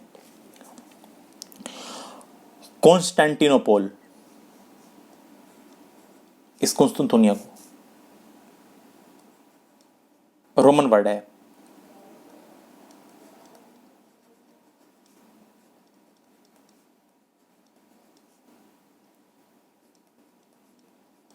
कॉन्स्टेंटिनोपल, कुस्तुनतुनिया। अब जरा ध्यान से जो बात मैं बता रहा हूं उसको अब थोड़ा सा आप ध्यान से सुनिएगा तो आपको अच्छे से बात समझ में आएगी। देखिए, उस्मानी साम्राज्य के सुल्तानों के द्वारा यूरोप से दक्षिण पूर्वी देशों तक आने का जो मार्ग था वो बंद कर दिया गया। हुआ क्या? दरअसल घटना ये हुई 1453 ईस्वी में, 1453 में उस्मानी साम्राज्य के सुल्तान द्वारा एक स्थान पर अधिकार कर लिया गया, जिसे हम किस नाम से जानते हैं? जिसे हम जानते हैं कुस्तुनतुनिया के नाम से, ठीक है, जिसको हम किस नाम से जानते हैं? कुस्तुनतुनिया के नाम से जानते हैं। उस्मानी सल्तनत कह लीजिए, उस्मानी साम्राज्य कह लीजिए, या ओटोमन एम्पायर कह लीजिए। पहले समझिए ओटोमन एम्पायर क्या था। ये ओटोमन एम्पायर एक तुर्की साम्राज्य था। ओटोमन एम्पायर जो था वो ये अपने आप में एक टर्किश एम्पायर था, एक तुर्की साम्राज्य था। एक तुर्की साम्राज्य यानी एक टर्की साम्राज्य ये हुआ करता था। और इसी सल्तनत का, इसी ओटोमन अंपायर का एक शासक था जिसका नाम था महमद द्वितीय। ये इंपॉर्टेंट नहीं है आपके लिए, उसी ने, महमद द्वितीय ने ही, उसी ने 1453 में, 1453 ईस्वी में कुस्तुनतुनिया को जीत लिया। अब देखिए जो कुस्तुनतुनिया था ना, ये एक तरह से यूरोप और पूर्वी देशों के बीच में सेतु का काम करता था, यानी ब्रिज का काम करता था। सेतु यानी ब्रिज का काम करता था। जैसे ही इस कुस्तुनतुनिया पर अधिकार हुआ, ओटोमन एम्पायर के सुल्तानों का या उस्मानी साम्राज्य के सुल्तानों का, और उसके बाद उस्मानी साम्राज्य का विकास हो, तो इन्होंने यूरोप से भारत आने का जो मार्ग था उसको बंद कर दिया, उसको बाधित कर दिया। ठीक है, बात आई समझ।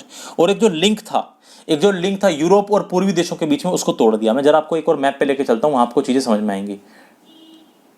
ये देखो जरा, इसको मैं जूम करता हूँ, अब फिर आपको आएगी समझ में। ये देखो जितना भी आपको ये येलो दिख रहा है, प्लीज ध्यान से देखिएगा तो आपको समझ में आएंगी चीजें।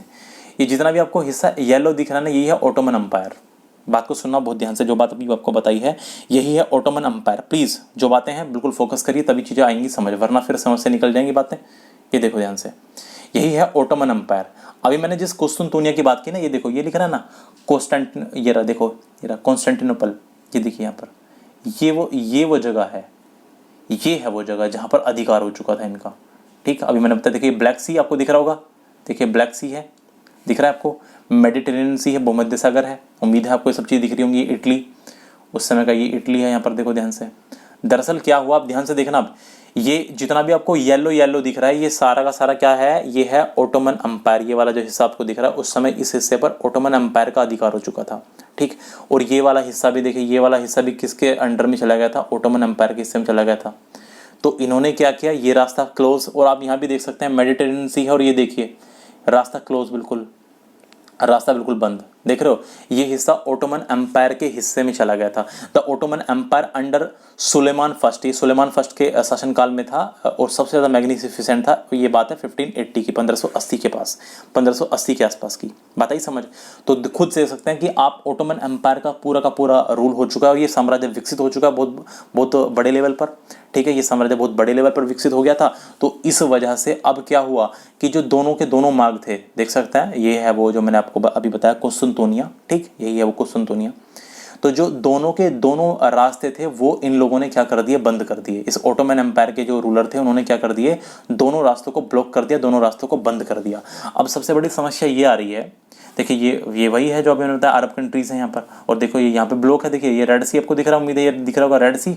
ठीक है, और ये देखिए मेडिटेरेनियन सी, और ये रास्ता हो चुका है, इन लोगों का अधिकार हो चुका है, और इधर भी यहाँ भी बंद है मामला।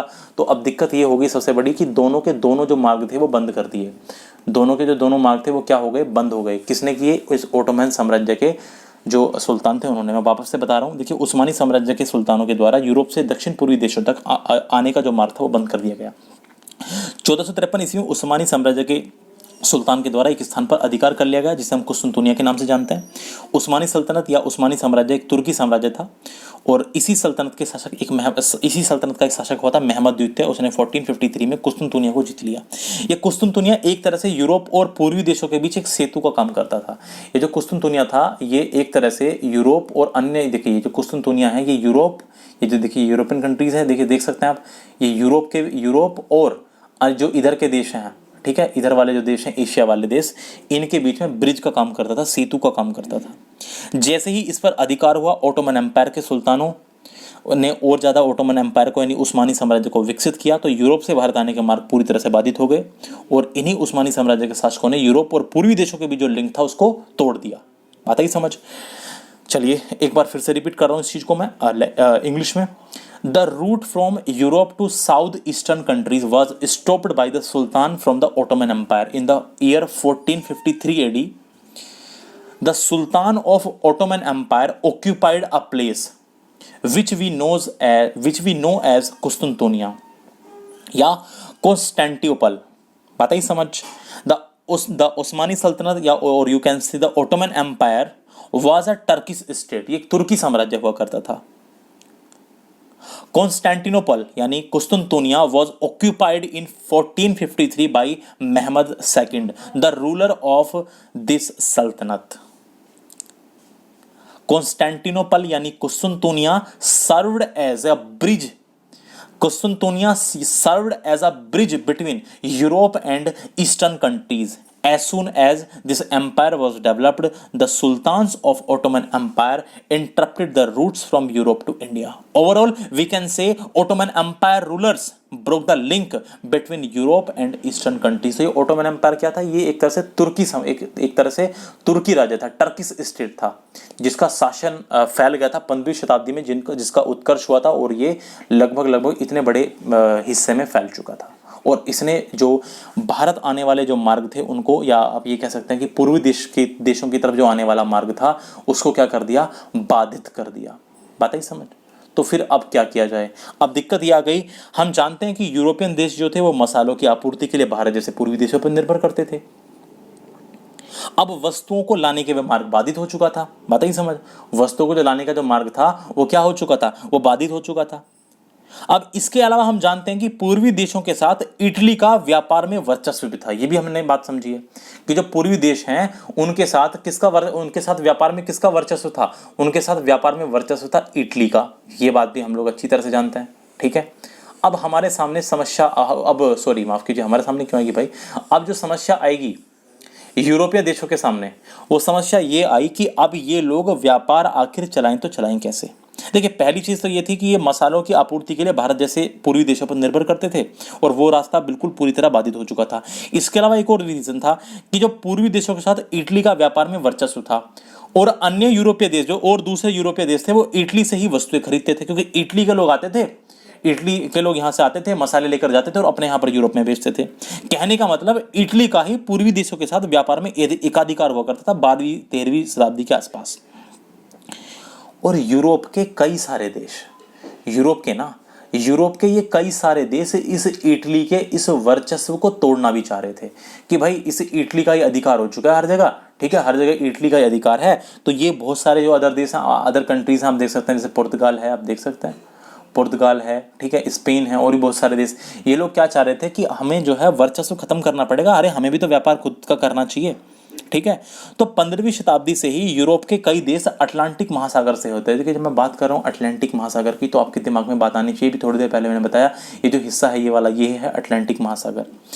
तो 15वीं शताब्दी में ही यूरोप के कई देश अटलांटिक महासागर से होते हुए अफ्रीका के पूर्व की ओर जाने वाले वैकल्पिक मार्ग का खोज करने लगे। ठीक है, इधर इस तरह से कि क्या पता हम इस तरह से नीचे से होकर के, यानी कहने का मतलब इस अफ्रीका के नीचे से होकर, साउथ से होकर के इधर पूर्व में पहुंच जाए। नहीं आई बात समझ? जरा मैं दिखाने की कोशिश करता हूँ।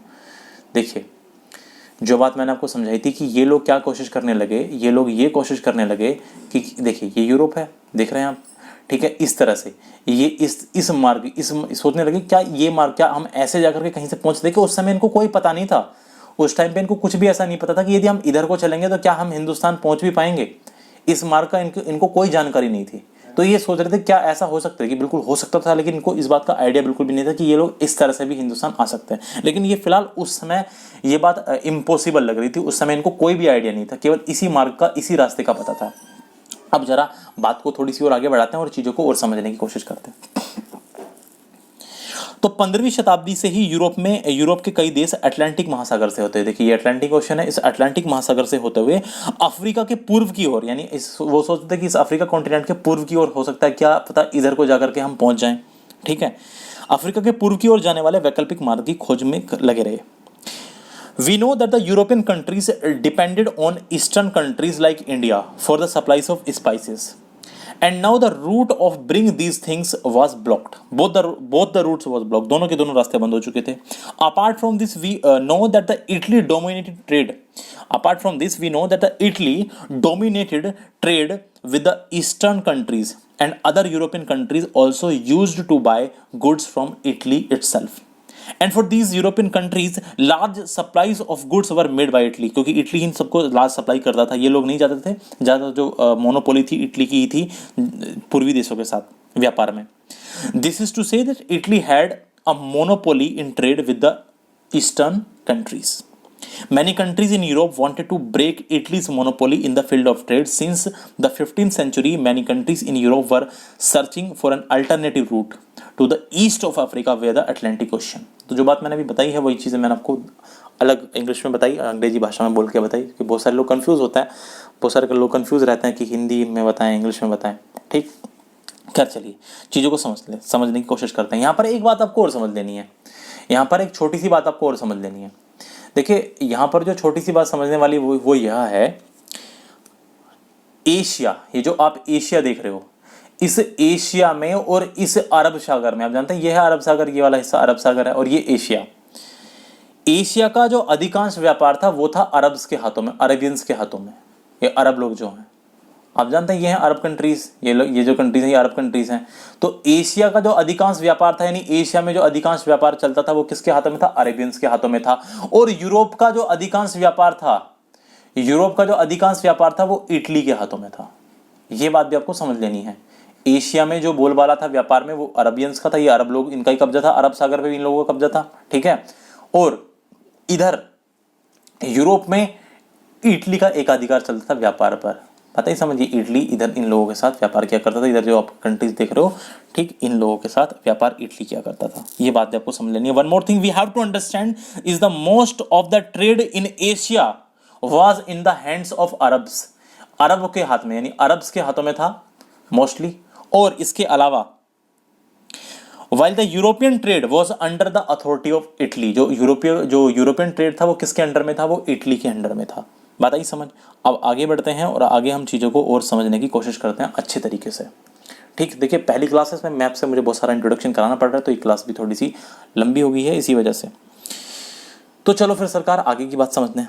जहां एक तरफ यूरोप से भारत आने वाले मार्ग बंद हो गए थे, वहीं दूसरी तरफ यूरोप में 15वीं शताब्दी में बहुत बड़े स्तर पर जहाज निर्माण का विकास हुआ। किसका विकास हुआ?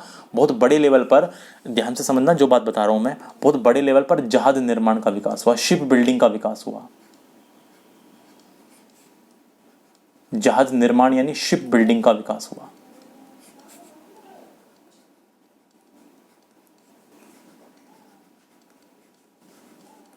Development of ship building. जहां एक तरफ यूरोप से भारत आने वाले मार्ग बंद हो गए थे, वहीं दूसरी तरफ यूरोप में 15वीं शताब्दी में, 15th सेंचुरी में, ये 15वीं शताब्दी की बात है, 15th सेंचुरी की बात है, 15वीं शताब्दी में एक और चीज हुई वहां पर बहुत बड़े लेवल पर शिप बिल्डिंग का निर्माण हुआ, यानी जहाज निर्माण का बहुत ज्यादा विकास हुआ। while on the one hand the routes coming from Europe to India were closed, on the other hand in the 15th century ship building was also developed in the Europe on a very large scale. और 15वीं शताब्दी में ही European देशों ने पूर्वी देशों तक पहुंचने के लिए एक नए मार्ग की खोज कर दी। इस 15वीं शताब्दी में ही इन यूरोपियन देशों ने पहुंचने के लिए कहां तक? हिंदुस्तान तक पहुंचने के लिए एक नए मार्ग की खोज कर दी, एक नए रास्ते की खोज करनी शुरू कर दी यूरोपियन लोगों ने। It was the 15th century that European countries started searching for a new route to reach the eastern countries. और इसी क्रम में याद रखना, इसी क्रम में सबसे पहले खोजों यानी अन्वेषण की शुरुआत करने वाला, खोजों की शुरुआत करने वाला यानी अन्वेषण की शुरुआत करने वाला जो व्यक्ति था, उस व्यक्ति का नाम था हेनरी द नेविगेटर। उस व्यक्ति का नाम क्या था? उस व्यक्ति का नाम था प्रिंस हेनरी द नेविगेटर। उस व्यक्ति का नाम था जिसने सबसे पहली बार खोजों की यानी अन्वेषण की शुरुआत की। ये पुर्तगाल का शासक था। कहां का था? पुर्तगाल का शासक था, पुर्तगाल का राजकुमार था, पुर्तगाल का शासक था, पुर्तगीज शासक था। बात आई समझ? अभी मैंने आपको दिखाया भी था मैप में, देखिए ये है पुर्तगाल, देख सकते हैं आप, ये रहा पुर्तगाल है, दिख रहा है आपको? उम्मीद है दिख रहा हो, कोई टेंशन की बात नहीं है। पुर्तगाल का ये शासक हुआ करता था। खैर चलिए आगे समझते हैं बात को। So the first person to start the quest in this sequence was Henry the Navigator, the ruler of Portugal, and by his persistent efforts, और इसके ही लगातार सतत प्रयासों से, इसके ही लगातार एफर्ट से भौगोलिक खोजों का कार्य जो है वो बहुत ज्यादा आसान हुआ। पुर्तगाल के ही राजकुमार प्रिंस हेनरी द नेविगेटर के लगातार प्रयासों से ही भौगोलिक खोजों का कार्य आसान हुआ। The first person to start the quest in this sequence was Henry the Navigator, the ruler of Portugal. By his persistent efforts, the task of geographical discoveries became so easy. इसी के लगातार प्रयासों से, इसी के लगातार सतत प्रयासों से, किसके? हेनरी द नेविगेटर के प्रयासों से ही लगातार जो नई खोज किस चीज की? नई मार्गों की, नई भौगोलिक चीजों की खोज का जो कार्य था वो बहुत ज्यादा आसान हो गया। और इसी क्रम में ध्यान से समझिएगा जो मैं आगे की बात बता रहा हूं, 1487 ईस्वी में पुर्तगाल के ही राजा ने, एक व्यक्ति जिसका नाम था बार्थोलोम्यो डियाज, ये लिखा हुआ आपके सामने, बार्थोलोम्यो डियाज, इसको कह सकते हैं आप बॉर्टोलोम्यो डियाज। 1487 ईस्वी में ही 1487, कब की बात है ये? 1487 की, 1487 एडी की, 1487 एडी में ही 1487 ईस्वी में पुर्तगाल के राजा बार्थोलोमेओ डियास नाम के एक व्यक्ति को पूर्व में, ध्यान से समझना इस बात को, 1487 में पुर्तगाल के राजा ने बार्थोलोमेओ डियाज नाम के एक व्यक्ति को पूर्व में, एक ईसाई राजा, उसने कहा कि देखिए पूर्व की तरफ जाओ तुम, और एक ईसाई राजा है जिसका नाम है प्रेस्टर जॉन। इसने क्या नाम बताया उसका? प्रेस्टर जॉन नाम बताया कि एक ईसाई राजा है जिसका नाम है प्रेस्टर जॉन।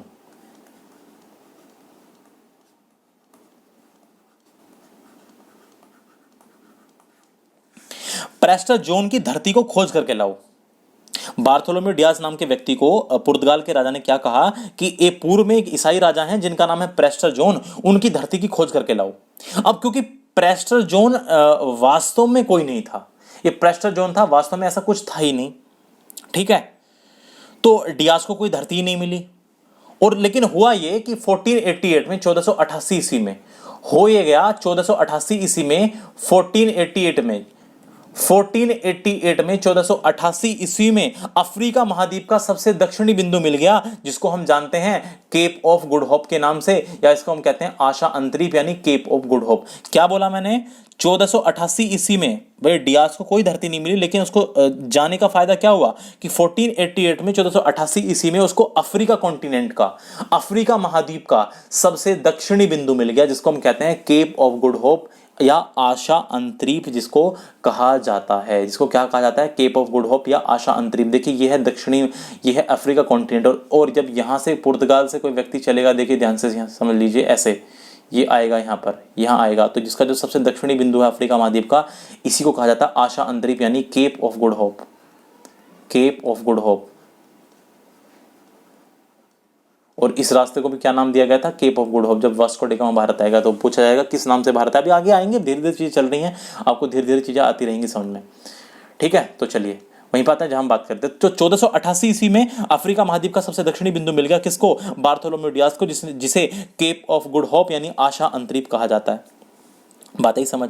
ये जो बार्थोलोमेओ डियाज था या बार्टोलोमेओ डियाज जो था, ये एक पुर्तगाली अन्वेषक था। ये एक क्या था? पुर्तगाली अन्वेषक था, एक पुर्तगाली एक्सप्लोरर था, और सबसे पहला यूरोपीय था। ये सबसे पहला यूरोपियन था जिसने केप ऑफ गुड होप से होते हुए समुद्री रास्ते की खोज की थी, यानी केप ऑफ गुड होप की खोज की थी। कौन था वो व्यक्ति? इसका नाम था बार्थोलोमेओ डियाज। बात ही समझ, ठीक है जी। In the year 1487 the king of Portugal asked the Bartolomeo Diaz to search the land of a former Christian king Prester John, because Prester John was really non-existent, ऐसी कोई personality नहीं थी।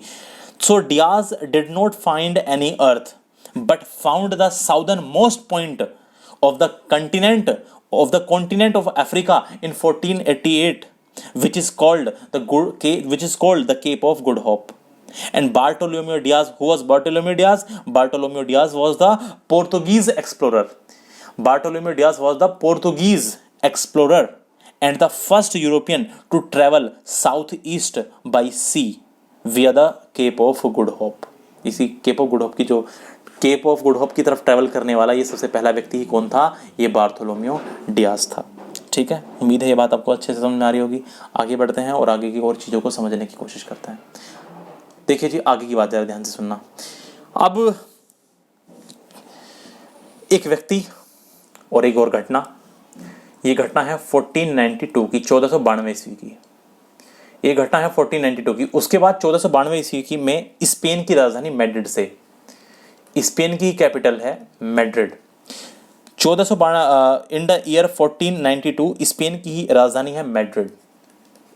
स्पेन की कैपिटल मैड्रिड से एक और व्यक्ति चला। 1492 ईस्वी में स्पेन की राजधानी मैड्रिड से एक और नाविक, जिसे हम किस नाम से जानते हैं? क्रिस्टोफर कोलंबस के नाम से जानते हैं। जिसको हम किस नाम से जानते हैं? क्रिस्टोफर कोलंबस के नाम से जानते हैं। भारत की खोज करने के लिए निकला, लेकिन भाई साहब इसने खोज कर दी किसकी? अमेरिका की। इसने नॉर्थ अमेरिका कॉन्टिनेंट की खोज कर दी। इसने किसकी खोज कर दी? अमेरिका के, जो जिसको आप वेस्ट, जिनको आप यदि क्रिकेट मैच देखते हैं तो उसको वेस्ट इंडीज़ भी कहा जाता है, ठीक है। उन जो आइलैंड कंट्रीज़ थी, अमेरिकन आइलैंड कंट्रीज़ थी, उनकी खोज कर दी क्रिस्टोफर कोलंबस। बात को ध्यान से सुनना भाई, बात को सुनो, फिर से रिपीट करता हूँ। इसके बाद 1492 ईस्वी में स्पेन की राजधानी मैड्रिड से एक और नाविक, जिसे हम क्रिस्टोफर कोलंबस के नाम से जानते हैं, भारत की खोज करने के लिए निकला, लेकिन उसने खोज कर दी किसकी? अमेरिका की। After this in the year 1492 another seller, नाविक को कहते हैं सेलर, ठीक है, another seller from the Spain, from the Madrid, the capital of Spain, whom we know as Christopher Columbus, set out to search for India, but he discovered America. In the year 1492, from Madrid, the capital of Spain, whom we know whom we know, Christopher Columbus set out to search for India, but he discovered what? He discovered America. अब जरा इसकी कहानी को थोड़ा ध्यान से समझने की कोशिश करते हैं हम लोग, तो आपको बहुत अच्छे से ये बात समझ में आएगी। देखिए दरअसल कहानी क्या थी इसकी बात को थोड़ा ध्यान से समझने की कोशिश करिए।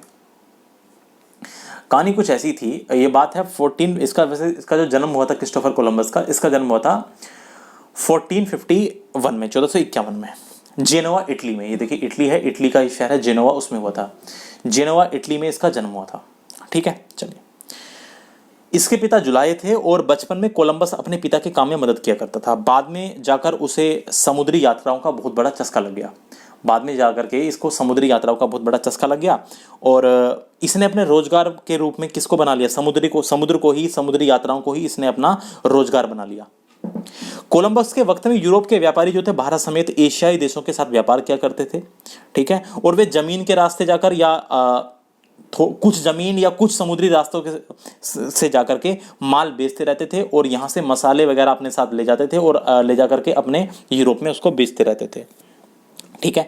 व्यापार का जो रास्ता हुआ करता था, मैं आपको ऑलरेडी समझा चुका हूँ, व्यापार का रास्ता या तो अफगानिस्तान, ईरान, इराक और तुर्की से होकर निकलता था। लेकिन 1453 में क्या हुआ? इस इलाके में उस्मानी साम्राज्य यानी ओटोमन एम्पायर स्थापित हो गया और जिसने यूरोपीय व्यापारियों के लिए ये रास्ते क्या कर दिए? बंद कर दिए। लेकिन एशियाई देशों के साथ यूरोप का व्यापार जो है वो क्या हो गया? इसी के साथ बंद हो गया। यूरोप के व्यापारी अब इस बात से परेशान हो गए। अब इसी दौर में कोलंबस के मन में समुद्र के रास्ते भारत जाने का विचार आया। कोलंबस के मन में ये हुआ, ये वैसे तो इटली का था लेकिन आपको समझाऊंगा मैं, इसको स्पेन के द्वारा भेजा गया था, ठीक है। कोलंबस के दिमाग में ये आया कि क्यों ना मैं भारत की खोज करने के लिए निकलूं, क्योंकि इसको पता था यार सारे के सारे जो रास्ते बंद हो चुके हैं, मैं कोई ऐसा काम कर दूं कि मैं कोई नया रास्ता खोज डालूं। तो इसी दौर में कोलंबस के मन में समुद्र के रास्ते भारत जाने का विचार आया। अब ये किसी को नहीं पता था कि वहां से भारत है कितनी दूर। इसके बाद देखिए उस समय इतना डेवलपमेंट नहीं था, इस बात ये किसी को भी नहीं पता था कि भारत आखिरकार कितना दूर है, इस बात का किसी को कोई भी आइडिया नहीं था, और किस दिशा में सफर करना है और किस दिशा में सफर करने पर भारत पर पहुंचा जा सकेगा, तो इस बात का किसी को कोई भी आइडिया नहीं था। लेकिन कोलंबस को अपने ज्ञान पे बहुत भरोसा था, बड़ा कॉन्फिडेंस था उसको यकीन था कि उस समुद्र में यदि वो पश्चिम के रास्ते निकल जाए तो भारत तक पहुंच सकता है। उसका ये कहना था कि यदि मैं इस तरफ को निकलूंगा तो भारत तक पहुंच जाऊंगा, उसका ऐसा कहना था, ठीक है। लेकिन वो स्टार्टिंग में निकला तो सही था, इस रास्ते ऐसे होकर आया था, लेकिन आगे उसके सामने क्या हुआ? उसने कुछ पंछी उड़ते हुए देखे इस तरफ, और वो इस तरफ की उसकी जो डायरेक्शन थी वो चेंज हो गई और वो इस तरफ चल दिया। अब ये समझोगे आप बात को, आगे सुनिए। देखिए कोलंबस को अपने ज्ञान पे पूरा भरोसा था, उसको यकीन था कि समुद्र में पश्चिम की रास्ते यदि निकला जाए तो वो भारत तक पहुंच सकता है, लेकिन उसकी इस बात पर कोई यकीन करने वाला नहीं था। कोई किसी को भी बिलीव नहीं हो रहा था कि ऐसा हो सकता है कि क्या ये पहुंच पाएगा। सबको डाउट था, पता नहीं भाई क्या कह रहा है ये, ठीक। कोलंबस को इस सफर के लिए बहुत सारे पैसे चाहिए थे, भाई इतना आसान नहीं है, बहुत लंबा सफर था, उसको पता नहीं था कहां तक, कितनी दूर तक जाना है, और बहुत सारे नाविक, बहुत सारे सेलर भी चाहिए थे। कोलंबस को इस सफर के लिए बहुत सारे पैसे, बहुत सारे नाविक चाहिए थे, लेकिन अब उसके पास पैसे आए कहां से? तो इस बात को लेकर के वो पहुंचा सबसे पहले किसके पास? पुर्तगाल के राजा के पास। वो पहुंचा पुर्तगाल के राजा के पास, ठीक है। लेकिन हुआ ये कि भाई पुर्तगाल के राजा ने उसके सफर का खर्चा उठाने से क्या कर दिया? इनकार कर दिया। और इसके बाद वो पहुंचा स्पेन, और स्पेन की रानी इसाबेल से मिला। स्पेन की रानी जो थी इसाबेला, उससे मिला। वो स्पेन की जो रानी थी उस समय इसाबेला से मिला, और इसाबेला ने उसकी बात, जो स्पेन की रानी थी इसाबेला, उसने उसकी बात गौर से सुनी और यात्रा का खर्च उठाने के लिए वो तैयार हो गई। और यात्रा के खर्च का इंतजाम हो जाने के बाद भी कोलंबस की मुश्किलें कम नहीं हुई। अब उसे अपने साथ जाने के लिए कोई नाविक नहीं मिल रहा था, और किसी नाविक को कोलंबस की बातों पर यकीन नहीं था कि ये ऐसे कैसे पहुंच जाएगा। क्योंकि पता है क्यों?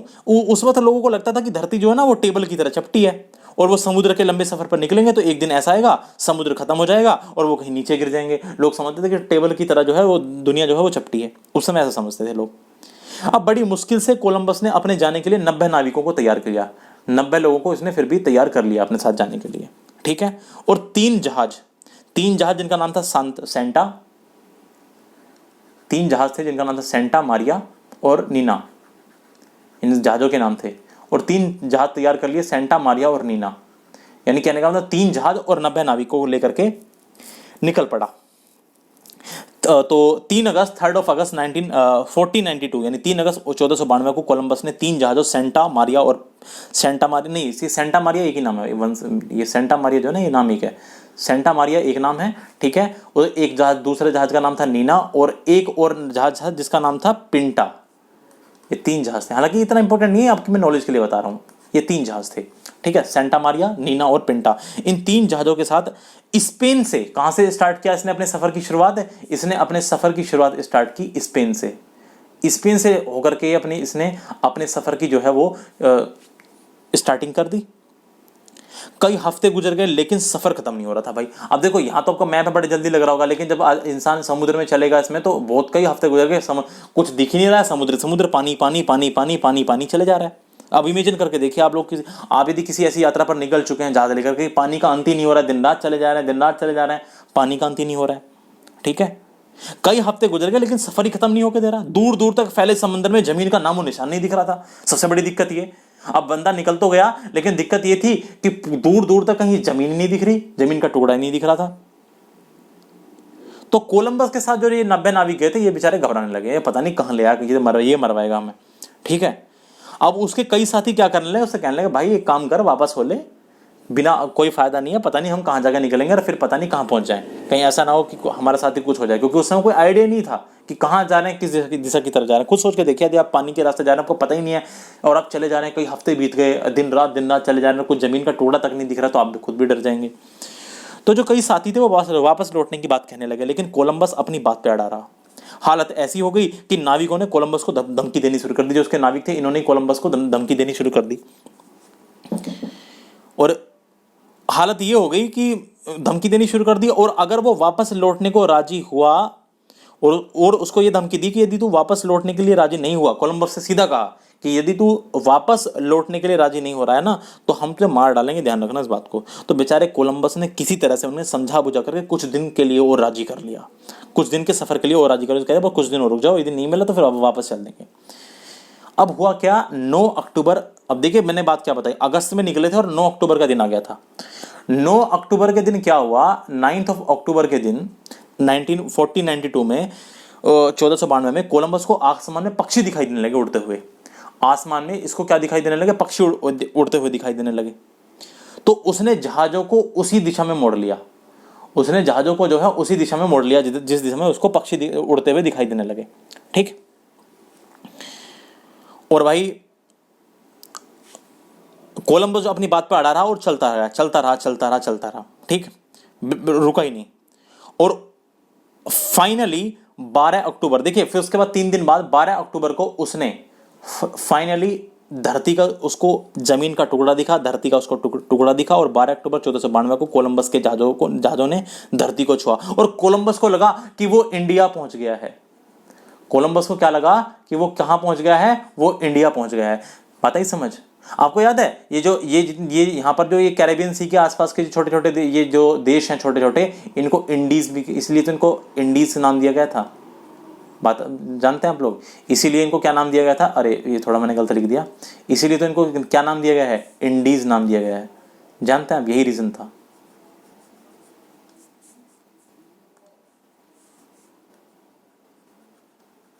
तो इसको ये लगा कि ये कहां पहुंच गया है, इंडिया पहुंच गया है, भारत पहुंच गया है। 12 अक्टूबर 1492 को कोलंबस के जहाजों ने धरती को छुआ, और कोलंबस को क्या लगा कि वो भारत पहुंच चुका है। लेकिन दरअसल दिक्कत क्या थी, दरअसल दिक्कत ये थी कि वो था बहामास का आइलैंड, जिसका नाम था सैन सल्वाडोर। वो एक बहामास का एक आइलैंड था जिसका नाम था सैन सल्वाडोर। ये इंपॉर्टेंट नहीं आपके लिए, और वहां के निवासी उसको कहा करते थे गुआनाहानी, ठीक। वो वहां पर पहुंच गया।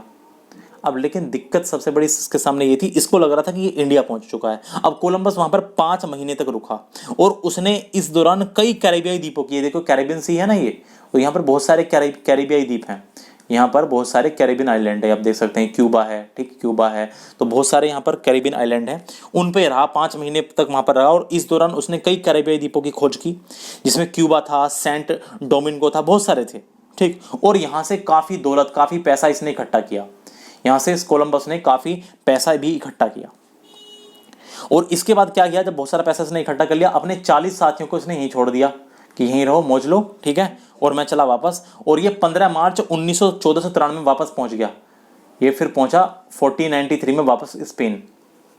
15 मार्च 1493 में वापस ही स्पेन पहुंच गया और वहां इसका हुआ बहुत भव्य स्वागत। और स्पेन के राजा ने इसको क्या किया कि स्पेन के राजा ने क्या किया, इसको गवर्नर बना दिया कि जहां जिन देशों की तूने खोज की है, जिन एरिया की तूने खोज की है, वहां का क्या बना दिया, इसको गवर्नर बना दिया। किसको? कोलंबस को। वहां का इसको गवर्नर नियुक्त कर दिया स्पेन के राजा ने। बात आई समझ। लेकिन ऐसा कहा जाता है, देखिए अपनी मौत से पहले कोलंबस ने 3 बार अमेरिकी द्वीपों की यात्रा की थी, यानी 3 बार आया गया ये वापस। लेकिन ऐसा भी कहा जाता है, कुछ इतिहासकारों का ये भी कहना है कि अपने आखिरी वक्त तक उसे ये भी नहीं पता था कि जिन इलाकों की उसने खोज की है वो भारत नहीं बल्कि अमेरिकी द्वीप हैं। बस इनको ये इंडीज कहता था, इंडिया के द्वीपों को इंडीज कहा करता था। इसको ऐसा भी कुछ लोगों का ये भी कहना है कि इसको तो अपने अंतिम समय तक भी ये नहीं पता था, इस बात का भी एहसास नहीं था कि इसने इंडिया की खोज नहीं करी, इसने खोज करी है किसकी? अमेरिकी द्वीप की, यानी अमेरिकन आइलैंड्स की खोज की है। बात है समझ, नॉर्थ अमेरिकन आइलैंड्स की खोज की है। तो खैर ये कुल मिला के बात रही, एक कैरिबियन सी के जो आइलैंड है इनकी खोज की है। तो इस तरह से भारत के भूल में यानी निकला था भारत की खोज करने, और कहां पर पहुंच गया? ये पहुंच गया अमेरिका महाद्वीप की खोज इसने खोज नहीं कर ली, मतलब अमेरिका महाद्वीप जाने का रास्ता इसने ढूंढ लिया। बात ही समझ। जब भी हम खोज की बात करते हैं, ऐसा नहीं है ये तो पहले से एग्जिस्ट करता है महाद्वीप, तो मतलब जाने का समुद्री मार्ग खोज लिया। ठीक, तो ये बात रही कोलंबस की। अब देखिए काफ़ी लंबी क्लास हो चुकी है, तो अब जो हम बात करेंगे, अगली बात जो होगी वो हमारी वास्को डी गामा की होगी, और जो पहुंचेगा भारत तक किस तरह पहुंचेगा, जमोरी ने उसका कैसे स्वागत करेगा, अरबों के साथ उनके क्या क्या पंगे होंगे, पुर्तगालियों के बारे में हम समझेंगे। क्योंकि जो वास्को डी गामा है वो कहाँ से जाएगा? वो पुर्तगाल से जाएगा। ये दिख रहा है हम देश पुर्तगाल, वो यहाँ से जाएगा। ठीक है, ये यहाँ पुर्तगाल से होकर के वो जाएगा। तो ये सब चीज़ें जो हैं अब हम अपनी अगली क्लास में इसका डिस्कशन करेंगे। और आप लोग जानते हैं वो केप ऑफ गुड होप के रास्ते ही जाएगा। तो चलिए फिर, बहुत बहुत धन्यवाद आपका इस क्लास में अब तक बने रहने के लिए। कोई चीज़ ना समझ में आई हो, ठीक है, तो आप लोग क्लास में पूछ सकते हैं, हमारे जो हमारे स्टूडेंट हैं वो क्लास में भी पूछ सकते हैं। तो चलिए फिर यहीं तक रखते हैं, और इस तरह से जाएगा। देखिए ये इस तरह से होते हुए और इस तरह से यहाँ पर पहुँच जाएगा वास्को डी गामा। खैर ये चीज़ें हम अगली क्लास में डिस्कस करेंगे, अब यहीं तक रखते हैं। उम्मीद है आपको जो चीज़ें हैं वो समझ में आई होंगी।